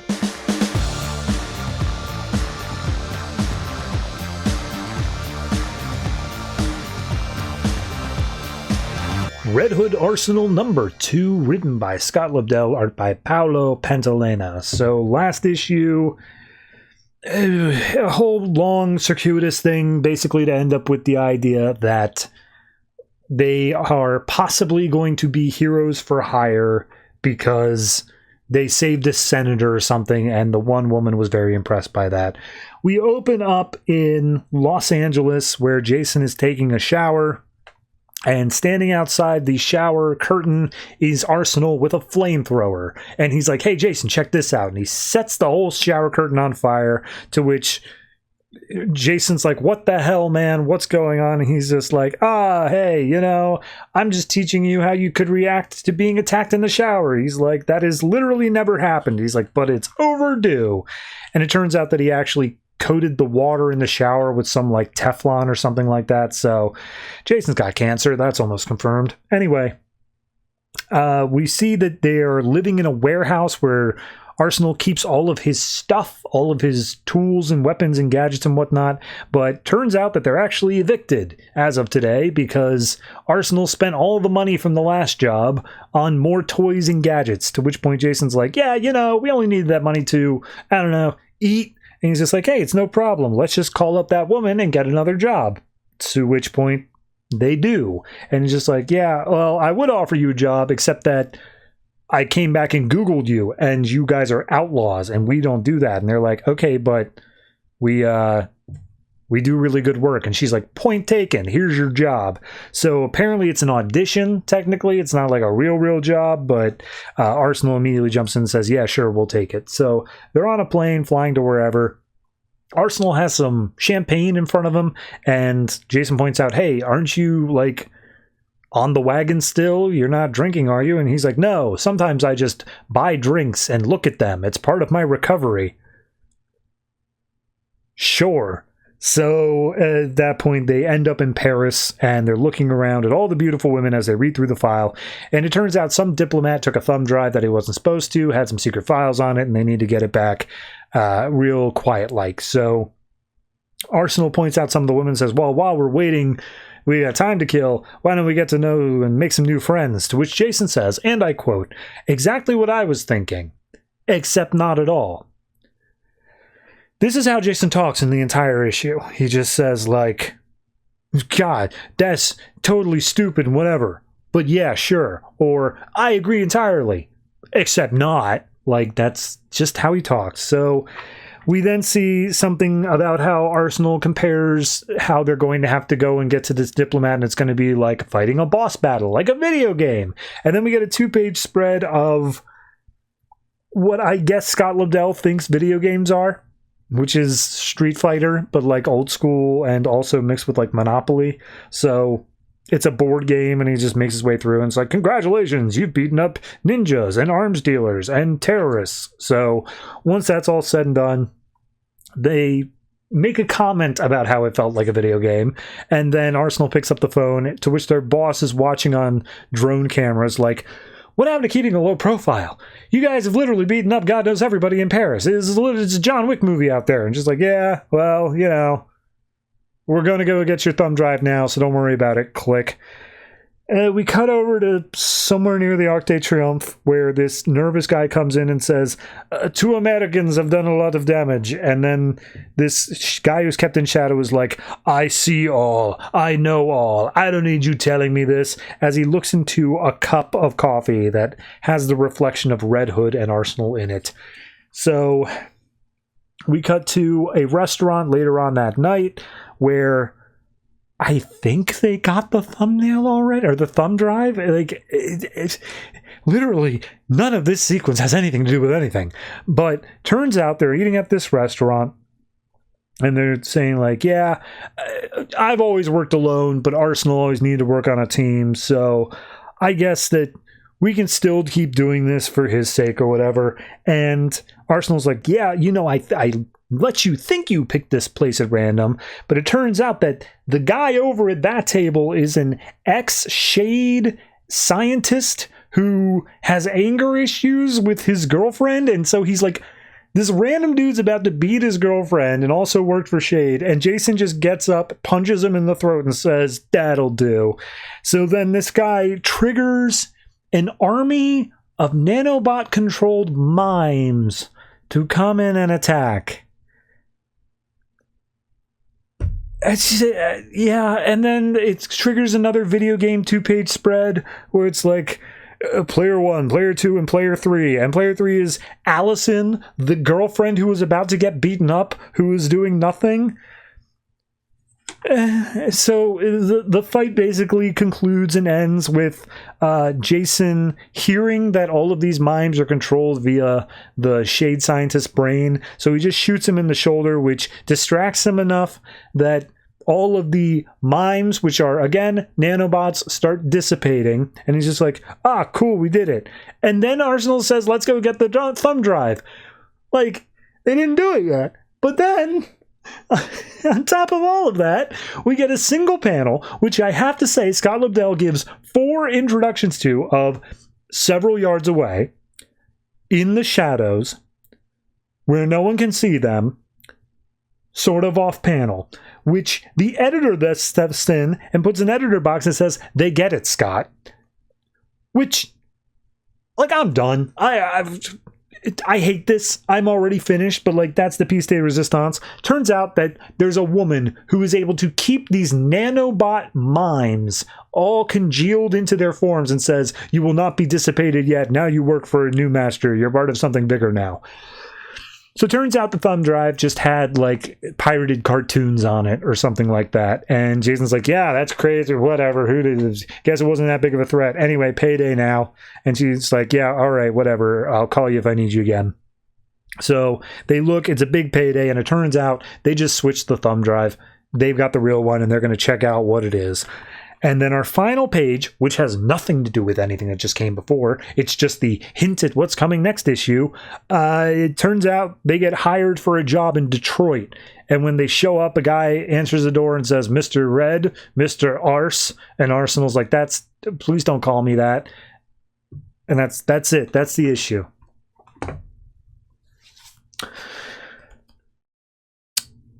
Woe betide any man who thinks that this is better than Red Hood and the Outlaws. It's just the same goddamn book. The same goddamn humor. I'm trying to think of something positive to say. The art's okay, but even then I get frustrated by it because, like, nobody looks like how I think anybody would picture them. And that's not inherently a bad thing, but, like, Jason was supposed to be a Robin. And I swear to God, he barely looks like he is human, let alone fits into that group of was a Robin before. So, I don't know. It's just a bad book. Like, this issue is not indicative of like, oh, well, you know, maybe it's getting worse. Like, this book is bad. This is just another issue in a bad book. So I guess I'll say it is a 3.5 and move on with my life, because frankly, it was annoying to read. The art wasn't great, and then it just kind of, like, humor fell flat as well. It's just not good. Across the board, not good. 3.5.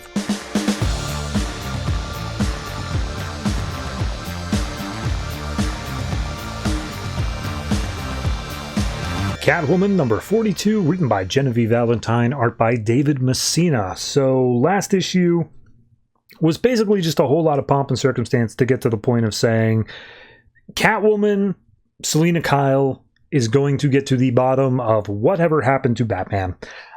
This issue basically continues down that thread, but also continues some other stuff. We had the detectives Alvarez and the other one who are looking into this missing persons case, this guy who was apparently doing some research, and we see that he has a bunch of files that have the different Bat family logos on them. And they're like, well, this guy was clearly into some cape stuff, so I'll see what we can get out of these files. We then cut over to Selina, and essentially the running theme for this issue is that they are bringing the Falcones back into the fold after they left Black Mask's side. However, everyone recognizes that not all of the families are going to be on board with letting back in the prodigal family. So they're like, well, how do we make that work? And Selina basically gives Antonia full power to, like, look, do what you got to do, make it happen. We'll figure it out. And so Antonia goes off. Selina's left with Ward, who basically says, hey, you got to tell her that you're Catwoman. And he's like, no. I'm not gonna, and you're not gonna tell either. I need to have some secrets. It's for the family. And Ward's like, that has never been used well ever before, but fine, whatever. So we see them going around, even with Selina there, trying to make amends to the different families, seeing what they can do. Some people just take it on face value. Some people need a payoff, but some of them have deeply held moral convictions of, no, screw them, they suck. So we then see Selina goes off and meets up with Penguin separately. They talk about something of some letters written to, like, a pope or something. I don't know. It's all a bit over my head. But regardless, the meetup was essentially because Penguin was like, hey, look, we got like 15 different double-cross things going on here. What makes you think I'm not going to double-cross you? And Selina's like, because you bring it up too much. You keep on talking about double-cross. I'm sure you'll double-cross me about 3 days after you stop talking about it. So Penguin's like, all right, fair enough. Anyway, I want to show you this. And he goes down into some old bootlegger tunnels that were built underneath of Gotham, and basically saying these are free for you to use however you see fit. They go underneath your enemy's territory, and they have lightouts all over the place, so you're basically fine to do whatever you want here. And so they make their way down one of the tunnels. They come up, and they say it's the outskirts of the Forster Lane area, which I think is enemy territory. And so it's like, all right, cool, great. But as they come out, all of a sudden they're greeted by a man with a gun. Selina pushes Penguin out of the way, and she's like, I didn't even mean to do that, but like, woo, cool, I'm a hero now. If only Batman could see me. And she knocks this guy out, and turns out that he's a member of the Hasegawa family. He's one of the, not like a family member, but someone who works for them. And she's like, oh, all right, well, that's interesting. That puts a different spin on things. I'm going to have to see what that's all about. Anyway, Penguin, you can do what you want with him. And Penguin's like, awesome. And he just stabs the guy in the neck and kills him. So we cut over to Penguin then talking with Black Mask and Hasegawa, and just like, so what was that all about? And I don't know how he framed it happening and why he would have been with Selina, but apparently Black Mask is the one who sent out this guy, and he's just like, yeah, well, it's just, I'm just testing things. I'm seeing if we can manage to make this happen here. And Aiko's there, and Aiko's like, you tried killing her and you didn't tell me? What's that all about? And it's like, it has nothing to do with you. Why do you think this, like, this is men's business, sweetie. What are you doing here? And she's like, oh, I'm sorry. I didn't realize I was so unneeded here. I guess I'll just leave. Piss off all of you. And they're just like, God, what is wrong with her today? So she, of course, leaves, goes and meets up with Selina, who is now dressed as Catwoman as well. So it's a meeting of two Catwomen. And he's just like, oh, I heard there was a hit put on you. You cool? She's like, yeah, it was a member of your family. What do you know about that? And she's like, it was Black Mass. Do you really think that my family? And she's like, I'm just opening up the possibilities here that maybe people are double crossing me all over the place. So, Aiko tells Selina, like, hey, you should go home. Like, don't be doing this. And Catwoman's like, yeah, don't worry about that. Like, you need to be staying underneath of Sionis's radar. So they go off. We see that Catwoman, specifically Selina's Catwoman, dressed as Catwoman, is talking to Detective Alvarez about dirty cops in the departments. And I think that was earlier set up. And they mentioned earlier on in this issue that there's one named Bellici who works for the Galaprisi family. So as they're discussing this, he's like, all right, your turn. Tell me who's Bellici working for? And Catwoman has to say Calabrese, but she's like, it sucks. I'm betraying my own family. But like, if I didn't ever offer up a Calabrese name, Alvarez would be able to pick up where Catwoman's allegiances lie, and I can't have her doing that. So in return, Alvarez is like, well, we got this guy, Bill Turner, ex-cop, went missing. He had a bunch of stuff on the Capes and Cowls, the whole Bat family, and I'm still working through it, but we think that he was hunting Batman, so maybe you'd like to know that for your justice mission thing going on. And so Catwoman makes her escape, and she's like, yeah, that was... I shouldn't have betrayed the family like that, but it's ultimately what I need to do. And we see her meeting with Aiko again, and Aiko's like, are you kidding me? You're talking to the cops? Do you remember what happened to the last member of your family who talked to the cops? And she's like, yeah, I ordered Antonio to kill her own brother. Thanks for reminding me, bitch. So she takes off. We then see Catwoman is just kind of looking around, trying to find anything on this Bill Turner guy. And then as she goes to the back of a diner that he frequented, she looks up at a rooftop and sees Stephanie Brown, spoiler. And just like, spoiler, what the hell are you doing here? And she's like, oh, I was looking for you. What are you looking for? And she's like, Batman, but I'm not going to say that. So trouble. What about it? So essentially, Stephanie says, look, you kidnapped me and you said it was up to me to save Gotham. So I betrayed my father and now I have nobody and the city is still on the verge of war. So I want to talk about what you owe me. And Catwoman's like, all right, let's hear it. So they start fighting. Catwoman immediately has the upper hand, manages to smack her around. And she's like, okay, I could teach her, but I don't want to. My plate is too full. I have too much going on. And if Batman's alive, he can have her. I'm not messing around with this. So she gives her the one lesson of don't pick a fight with someone who has nothing to lose, and then leaves her alone. So we cut back over to Antonia and Ward. Apparently all the families have gathered. They're downstairs and they want to renegotiate the terms of what the Falcons coming back in will mean. And Antonia's like, I can't be making these unilateral calls. I'm not the head of the family. And Ward's like, she gave you the exact permission to do that. Go in there and do it. So she comes in and they basically say, we want to renegotiate. And she's like, all right, fair enough. Everyone come on up. So we see that Catwoman makes her way over to the neighborhood where Turner lives. Turns out he left a key to his apartment on the outside windowsill where like nobody else could get to it except for a Cape and Cowl type. And it's just like, this guy's a bit more in deep than most people would have thought. So let's see exactly where this leads and if it's one step closer to Batman. And then the other thing we see is during the meeting where they're renegotiating the terms, one of the guys sketches a map that is on the wall of the Calabrese home and then meets up with Penguin later and shows him the map. And I don't know what that entails, but I'm sure it's double crossing the whole way down. And the final thing we get is Spoiler wakes up after being knocked out unconscious. Aiko, in her Catwoman gear, is there and says, hey, you're a decent fighter, but your instincts aren't great. So why don't we start studying up? And she's like, what, is this an invitation? The other one beats me up and then you take on the recruits. And she's like, hey, if you want to be a fighter, you just got to ask the right cat. So Aiko will now be training Stephanie Brown, spoiler, I guess. It's another fine issue. I have nothing wrong with it. It feels a bit more straightforward than even some of the other ones. I'm sure I say that like every time. The first arc of this book severely poisoned me in terms of thinking that I don't want to say that this book would be simple, but this book would be understandable at all. Like it got just a little bit too completely over the map with loyalties and stuff like that and all these different names of groups and whatnot. This has boiled it down in this arc. It's a lot simpler to understand who everybody is, where everybody's allegiances lie. So I'm down for it. I think my only critique right now is Black Mask and Hasegawa. Like, I don't feel like I have an idea what their actual goal here is anymore. Before, it seemed like it was significantly power. It was taking all the families.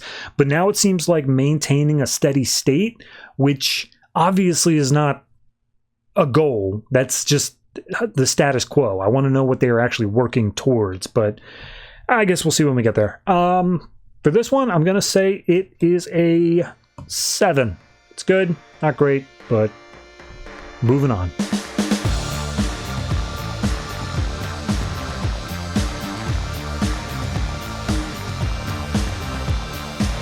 All-Star Section 8, number 2, written by Garth Ennis, art by John McCrae. So, yeah, this is a hell of a book. So what we had last issue was All-Star Section 8 was being reassembled by Six Pack, but they only had 7 members, so they needed to recruit one more, and they're thinking, hey, let's go for a leaguer. They tried Batman, that didn't work out, and so this issue, we get Green Lantern. However, first off, we open up with a flashback to 3 months ago where a hobby shop has a welding kit. And this man comes in and he's like, oh, hey, does this kit work? He's like, I don't know. No idea. I don't even know where we got it from. And he's like, yeah, no, it's a weird thing to have in a hobby shop. But, like, you know, it looks pretty cool. And the guy's like, $50, you can have it. Like, it's yours. And he's like, I got a wife and kids. I don't have the space or anything like that. But, you know, family really is the most important thing. And then he puts on the welding mask, and then all of a sudden it just latches to his face. He starts screaming, and before the hobby shop owner can do anything, he grabs the welding equipment, runs out of the building, finds a woman walking her dog, and doesn't show it, but ostensibly welds the dog to the woman. So we cut to modern day, where all of All-Star Section 8 is drinking away their sorrows in the bar, playing some Monopoly at one of the games, and we see Six Pack is basically like, all right, look, Green Lantern, he's on TV, he's got to be one we can get. We just got to figure out how to get him up on board. So at that point, we see basically just this whole thing with the Grappler, who's one of the newer members of the group, and he's just really antsy. He really wants to do something. He's dancing around like, hey, yeah, come on, let's go. Let's get out there. It's like, no. We got something. We got to deal with Green Lantern first. But then someone, I cannot remember the name of the guy, says like, hey, Six Pack, by the way, you said that there was a threat. You saw a threat coming. What was that? And Six Pack's down another couple beers at this point. And he just starts rambling, and then all of a sudden he goes into this pitch black void, and he's like, oh, this is no good for you. And he's hearing voices saying, no good for you. It's the same again and again, over and over. You're such a waste. And then all of a sudden he comes out of it, and he's like, that's it. We're going to join the Green Lantern Corps. So we cut to a rooftop where everyone is saying the pledge. They're saying the oath. And it's repeated panels of Six Pack like holding back that he's throwing up over and over, and he's like, oh geez, this is not a good start to my morning. So they're all dressed up in Green Lantern t-shirts, and they're like, okay, so what's the plan? And Six Pack explains that they need a Star Sapphire, to which they said, but I thought we were all going to be Green Lanterns. I was like, no. See, we're going to have a Star Sapphire, the supervillain, to attack us, and then we're going to pretend like we're not able to handle it, and that'll get Green Lantern in here. So in terms of being a Star Sapphire, at first they suggest Beitor does it, but Beitor's dressed up as one of the Guardians of Oa. So they instead point to Guts, and they hand Guts, who, may I remind you, is a pile of entrails, a, quote, slutty vampire costume to put on. So they're all putting on the act saying, oh, hey, I sure do wish we had another Green Lantern here. Maybe they'd be able to help us out and all that. And then as the sun rises up, Six-Pack is like, does anyone else feel like really, really hot? Oh, God, something's not right here. So Grappler pops in, and he's like, hey, how about this? Maybe we could make this fight scene a bit more realistic instead of us just standing here with our fists towards Guts. I'm thinking that maybe I could shoot my grappling hook, because, you know, I'm the grappler, and then we could swing around a little bit, and that would entice Green Lantern to show up. And before he can finish his pitch, Six-Pack throws up on him. That's the scene. So we cut over to the, you know, I say that's the scene because I was happy finishing that scene, but then we get into the next one and I want to go back. We go into the women's restroom where Guts, who again is a pile of entrails, is getting changed out of her slutty vampire costume, and Bueno Excelente is watching from above the stall next door, doing things. And then all of a sudden he is thrown out from the other stall, and this voice comes in saying, you villain Bueno Excelente, the honor of the young maiden Guts, I will fight you for her glory. Do you have enough courage to face me? We don't see who it is. So we cut over to the t-shirt shop where I guess Bueno has, or not Bueno, Six-Pack has bought all of these shirts and he's trying to return them, and the shop owner's like, these all smell awful. One of them is covered in some white goo, the other one's covered in vomit. Like, no, I'm not taking these back for you. And he's like, all right, well, how about $25? And it's like, no, this is negotiation. And they basically just argue about, like, how Six-Pack is an idiot, and Six-Pack thinks he's doing this guy a favor by, like, oh, you can wash them and then sell them, and like you get double the money or whatever. He's like, it's not making any money if I'm giving you a refund. And also nobody would want to buy this stuff. And as they're arguing, we see outside the window a T-Rex with cybernetic arms and a spacesuit helmet starts fighting against Green Lantern. And it's a long, hard fight, but wouldn't you know it, Green Lantern comes out on top. And in the foreground stuff ends with Six-Pack yelling at the shop owner, who is of some Middle Eastern descent. And so he goes out to a phone and says, hey, Homeland Security, I've got a tip for you. But then he sees Green Lantern doing an interview across the street about taking out, I swear to God, the name of this thing is the Tyranno Effer Prime. So sure. And either way, as he's giving the interview, in comes Six-Pack, and he's like, hey, buddy, I need you to help. I need you to join up on my team. And Green Lantern just shoots him down immediately and says, no, I know who you are. I know what this is, and this is not happening. But what, you think I'm some rookie like Kyle Rayner? I know my rights. You should be ashamed of yourselves. And he starts yelling about like his dignity and all this stuff as he hails a cab, and as he gets in the cab he's like, oh, you haven't heard the last of this, you mark my words, you'll hear from my lawyer. And then he drives off in the cab, as even Six-Pack is like, what the hell was that about? That's the issue. Okay, God, this book is so, it's gross out humor. Let's just be upfront with that. It's gross out humor. It's intentionally as such, and that's just what the book is. If you can't get past that, you're not going to enjoy the book. I kind of found a little bit of interest with the whole dog welder thing at the beginning. I was kind of curious. I'm like, oh, we're getting backstory for this mysterious character who nobody knows who he is. Cool. But like, I should have known better than to think that would be the issue, because clearly it's not. Maybe we'll get like backstory on each of the different characters. Maybe we'll see like how each of them came to be, but I have to assume that most of that was covered in previous Hitman comics and not here.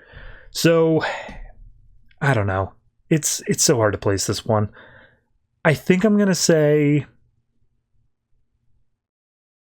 like a 5.5. I just like, it's in terms of art, for what it's going for, it's good at. I am grossed out. Congratulations. But I'm not enjoying myself as I read this. So, 5.5. Oh God, I still have 4 more left.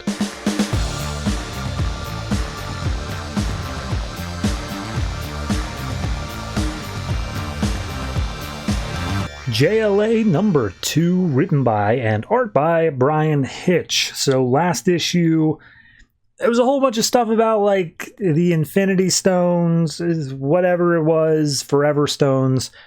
Big thing though, that ended the issue was a giant-ass spaceship came down out of the sky and said that it is home to the great god Rao, who is here to save you.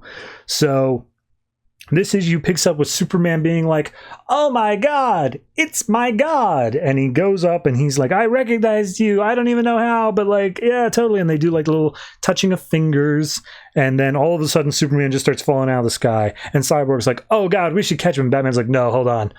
This will be funny. But also we might learn something, but also this will be funny. And so Superman starts falling down. It looks like he's going to like land on top of people in this crowd. And then all of a sudden Rao is there amongst the crowd and he catches Superman. He's like, I have you, my child. And so Clark's just like, oh, I don't know what happened. And Rao's like, oh, I must have overwhelmed you, Cal. And he's like, you know my name? And he's like, I know all of my people. Will you help me, Kal-El? And he's like, yes, of course. Anything you want, God, I will be your disciple. So he basically tells Superman, hey, prepare the way for me. Show your leaders that I am to be trusted and that we may make a better world together. So we just kind of get a montage here of like, yeah, thing popped in over New York. Superman's been going around telling everybody he's super chill. All of the media waves that this ship gives off are saying that it's here on a mission of peace. There are people who are basking underneath it that are falling in love with each other, that like it's causing good moods. One dude said he was blind beforehand and now he's good. Like, it's an okay thing that Rao is here. And then we cut down to Atlantis. So Aquaman was brought down in this weird temple area of Poseidon or whatever. And apparently down there was a prophet of Rao. And he's like, hello, I have come to free you from Poseidon, the absent god. And Aquaman's like, oh, we're not really religious. And Rao, the prophet's like, what? And he's like, yeah, no, nobody in Atlantis really believes in Poseidon. I wouldn't say we're atheists, but like, we just don't care. And he's just like, oh, well, I mean, like Rao's here, so that's cool, right? And he's like, you mean Krypton's god? Doesn't seem like he did a pretty good job, does it? And the prophet's like, what do you mean? He's like, well, the planet blew up. He's like, are you doubting the great god? Are you mocking us? And he's like, look, hold up. Here's the thing. I have a lot of things that I'm unsure of as King of Atlantis. I've got my own doubts and stuff like that, but like, I don't need to believe in something larger. None of my people really need that either. And he's just like, oh, are you sure? Maybe give me the opportunity to speak with your people. I can feel it amongst them. They want to believe in something. Right now, they believe in you. And if they truly believe in you, then let them also see if they can embrace Rao. And Aquaman's like, all right, man, you do whatever you're going to do. I'm out. And so he just leaves. We then go back to the military has now positioned itself around the Cathedral, which is the name of the giant ship in the sky. And Superman's like, I will personally take responsibility for anything that happens to Earth. I will save it. I will make sure everything's cool. But Rao's chill, so back off. And we see, everyone Daily Planet's looking to get the story on what is this Rao thing? What's his relationship with Superman? All that stuff. So we see Batman and Cyborg have come into the Batcave via boom tube.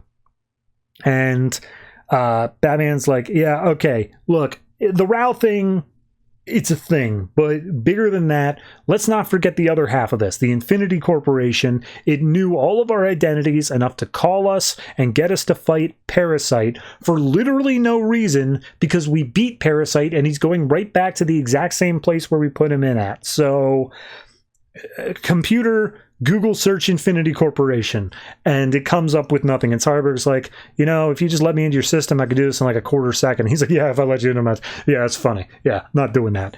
So nothing comes up, and he's basically saying, all right, well, I just got to keep digging a little bit harder.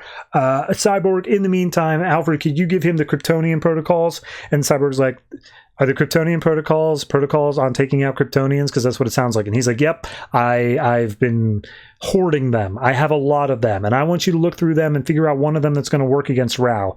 And Cyborg's like, well, it seems like Rao's a cool dude, so why would we do that? And he's like, I'm not saying we need it, but we should have it because contingencies. So Cyborg's like, all right, whatever, I'll look into it. I'll see what I can find. Oh, you going to be busy? And he's like, yeah, I'm going to be looking into this Infinity Corporation stuff. Also, Diana's missing, and Barry and Hal also got strangely teleported off to Oa and haven't shown back up again. So, yeah, I'm going to be busy, Cyborg. Thank you. So we get an article that Lois wrote called Do We Need Another God? And it's basically just a montage of Superman's going around. He introduces Rao to Obama. He brings him in front of Times Square, in front of the UN. And Lois's article is basically like, humans don't have the best track record with religion. We've done some bad stuff, but that's always been with a God that's just kind of on faith, not a God that we could actually ask directly what to do. So maybe this time will turn out better. Also, Superman's pretty cool. Wouldn't his God also be cool? So we go back over to the cathedral, and it turns out that now is like the big day, the day where we're trying to convince everybody. Apparently a whole bunch of like Middle Eastern countries have decided not to attend, along with obviously the representatives for the major heads of religions. But all the other people are inside this cathedral, and they're doing a big report. And Superman's like, hey, everybody, Krypton, way before I was born, was a savage country, savage world, and then Rao showed up and made us all super smart and loving and compassionate of each other, and I wouldn't be here on Earth if it weren't for Rao, so give it up. And then Rao steps in front and he's like, I just want to do that same thing for Earth. And then one of the humans pipes up and is just like, okay, but like, why? And he's like, because you have so many that are sick and dying and are in need, and they call out to gods, and none of those gods answer, but look at me, I'm here. So it turns out that right underneath the cathedral, there's a hospital. And right now I have my prophets running around inside that hospital, performing miracles in my name. And they just like, we see one of the prophets come up and be like, so what does your husband have? And it's like, oh, stage 4 cancer. He's literally going to die tomorrow. And the prophet's just like, in the name of Rao, I make you whole. And then the cancer patient's just fine. And a guy gets out of his wheelchair. And another one comes out of a coma. And everyone's totally healthy and whatnot. And he's just like, yes, accept my blessing and you will know peace and love for however long you may live. And we will make a true paradise for all of us to live in together. And seems pretty cool. So we fast forward a little bit and Superman's talking to Rao one-on-one. And Rao's basically just like, hey, look, I was hoping that all the Kryptonians could be like you. I just need you to be aware that, like, I saw you escaping the planet. That's the whole reason I came after you here. And also I came here because I want your forgiveness. And Rao falls on his knees before Superman. Superman's like, I'm sorry, you're God. You're forgiven, like, automatically, but even what for? And he's like, I failed you. I left. If I didn't leave, you know, the heart of the son of Krypton, maybe the planet would have been fine. It never would have died. And Superman's like, no, hey, look, it worked out for the best. You know, all things considered. Don't worry about it. We're chill. So we get a bit more on how everybody and their mother is being saved, all the illnesses and, like, hurts and stuff like that. And we cut over to the Batcave, and Alfred's like, hey, Bruce, this seems really good. He seems like a really chill dude. And Bruce, I swear to God, I have never seen him be this much of a sociopath, says, I'm just going to read it here. Thieves, criminals, rapists, worse. The world would be better if they'd died as they were supposed to. What? Look, I get it. Batman, he's got his whole, like, crime vendetta thing. He doesn't like criminals and whatnot. But, like, this is teetering on the edge of, like, Batman wants them to die. He just doesn't want to be the one that directly dies. He's fine with causing a hemorrhage in the brain as long as the person doesn't die under his fist. Like, what? And he basically says, like, yeah, no, if Joe Chill, the guy who killed my parents, were sick, I would fight off every prophet to make sure that he wasn't saved. It's like, dude, what? This is Batman? What is going on? So we then see Superman. He's flying around, and he's just like, you know what? I'm pretty happy with Rao. And he's sending, like, a mental message or something to Diana. It's basically like, Diana, I don't know where you're at. We're looking for you. I hope you can hear me. Rao's cool. You're a god. He's a god. I think you'd be able to kick back and talk about some god stuff. That'd be neat. call me back. Love you. Bye. And then we see Diana wherever she's at, and she wakes up and she's like, Clark, where am I? And then we look out and she's in some sort of space-looking region. More importantly, we see all of these Greek/Roman-looking statues, and apparently it's Olympus. And Olympus has been destroyed, and it's all just scattered about up here. So, yeah, where's she at? Who knows? Who cares?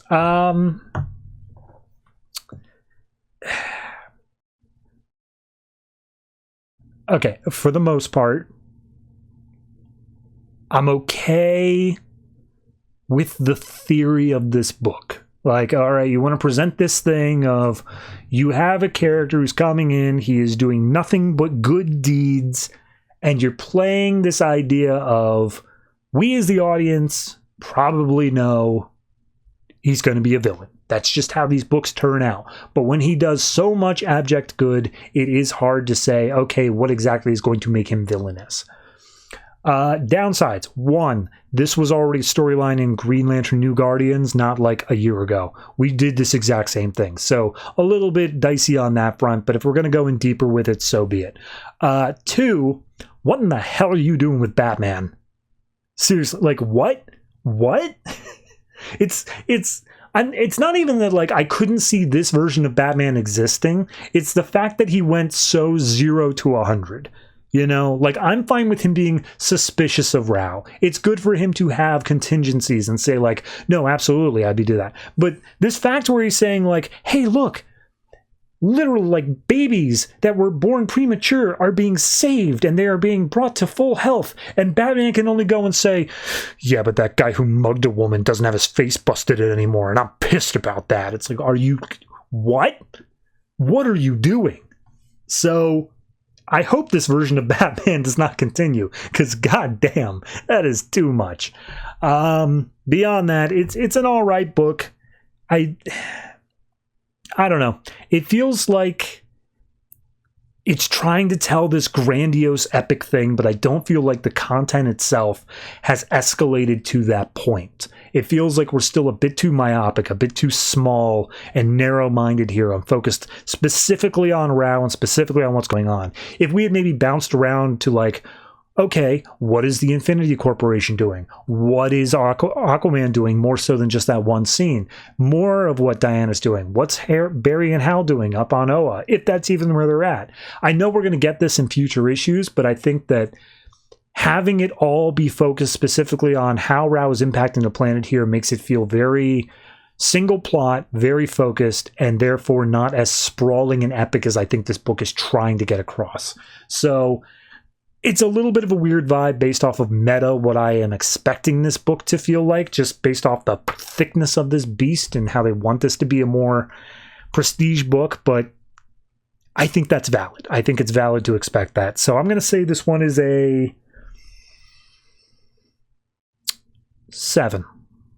It's just where it feels natural to me. Doesn't feel like it's quite climbing up to that 8, but also it's definitely better than a 6. So 7.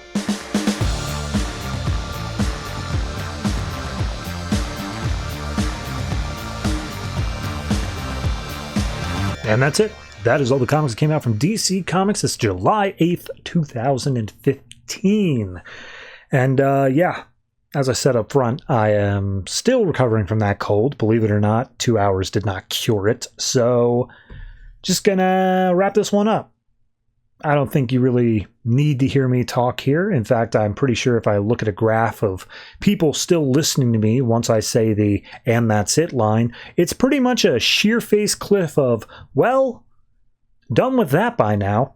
So I could really say anything here, but I'm going to go ahead and stick to the script, partially because of contractual obligations, but partially because I like to believe there's just one person out there. I'm looking at you, Jim. I don't feel like anybody listening to the show is named Jim. If you're named Jim, please comment. But I doubt it. Anyway, so comics coming out next week. Believe it or not, DC is nice to me. They only have 10, so would have loved that this week when I can barely talk, but whatever. In alphabetical order, not necessarily the order of the show, we have Black Canary, Dr. Fate, Doomed, Green Lantern, The Lost Army, Harley Quinn, Justice League, Martian Manhunter, Robin, Son of Batman, Secret Six, and Superman/Wonder Woman. So, Justice League is Darkseid War. I know that much. Everything else, just doing its thing. This is a lot of the news series, though. I know that much. If you count Secret Six as a news series, it's actually been around significantly longer than you would expect it to. There's just been so many delays where we finally got to issue 4 here. Yeah, anyway, that really is all I have to say. So I'm just going to get into the ending bit stuff here, if you don't mind. If you have any comments that you would like to share on any of the comments we talked about this week, last week, any week at all, go ahead and hit us up on one of the multiple social media presences that we have. The links are in the description or in the show notes, depending on how you are watching/listening to this show. We have a subreddit, we have a Patreon, and we have a Discord. Mainly the Discord. That's kind of where all this stuff happens, or at least the one I'm able to check in on much. Did you know that I don't have the keys to the Patreon? It's true. I don't see a red cent from that stuff. But I know that the guy who does get all the money from the Patreon doesn't watch my show, so I can say this sort of stuff. Also, Jim, you're the only one still listening, so whatever. But yeah, no, go ahead and leave comments there. I actually do read through all the comments on my show, and a lot of you want to give me Bitcoin. I thought that was weird.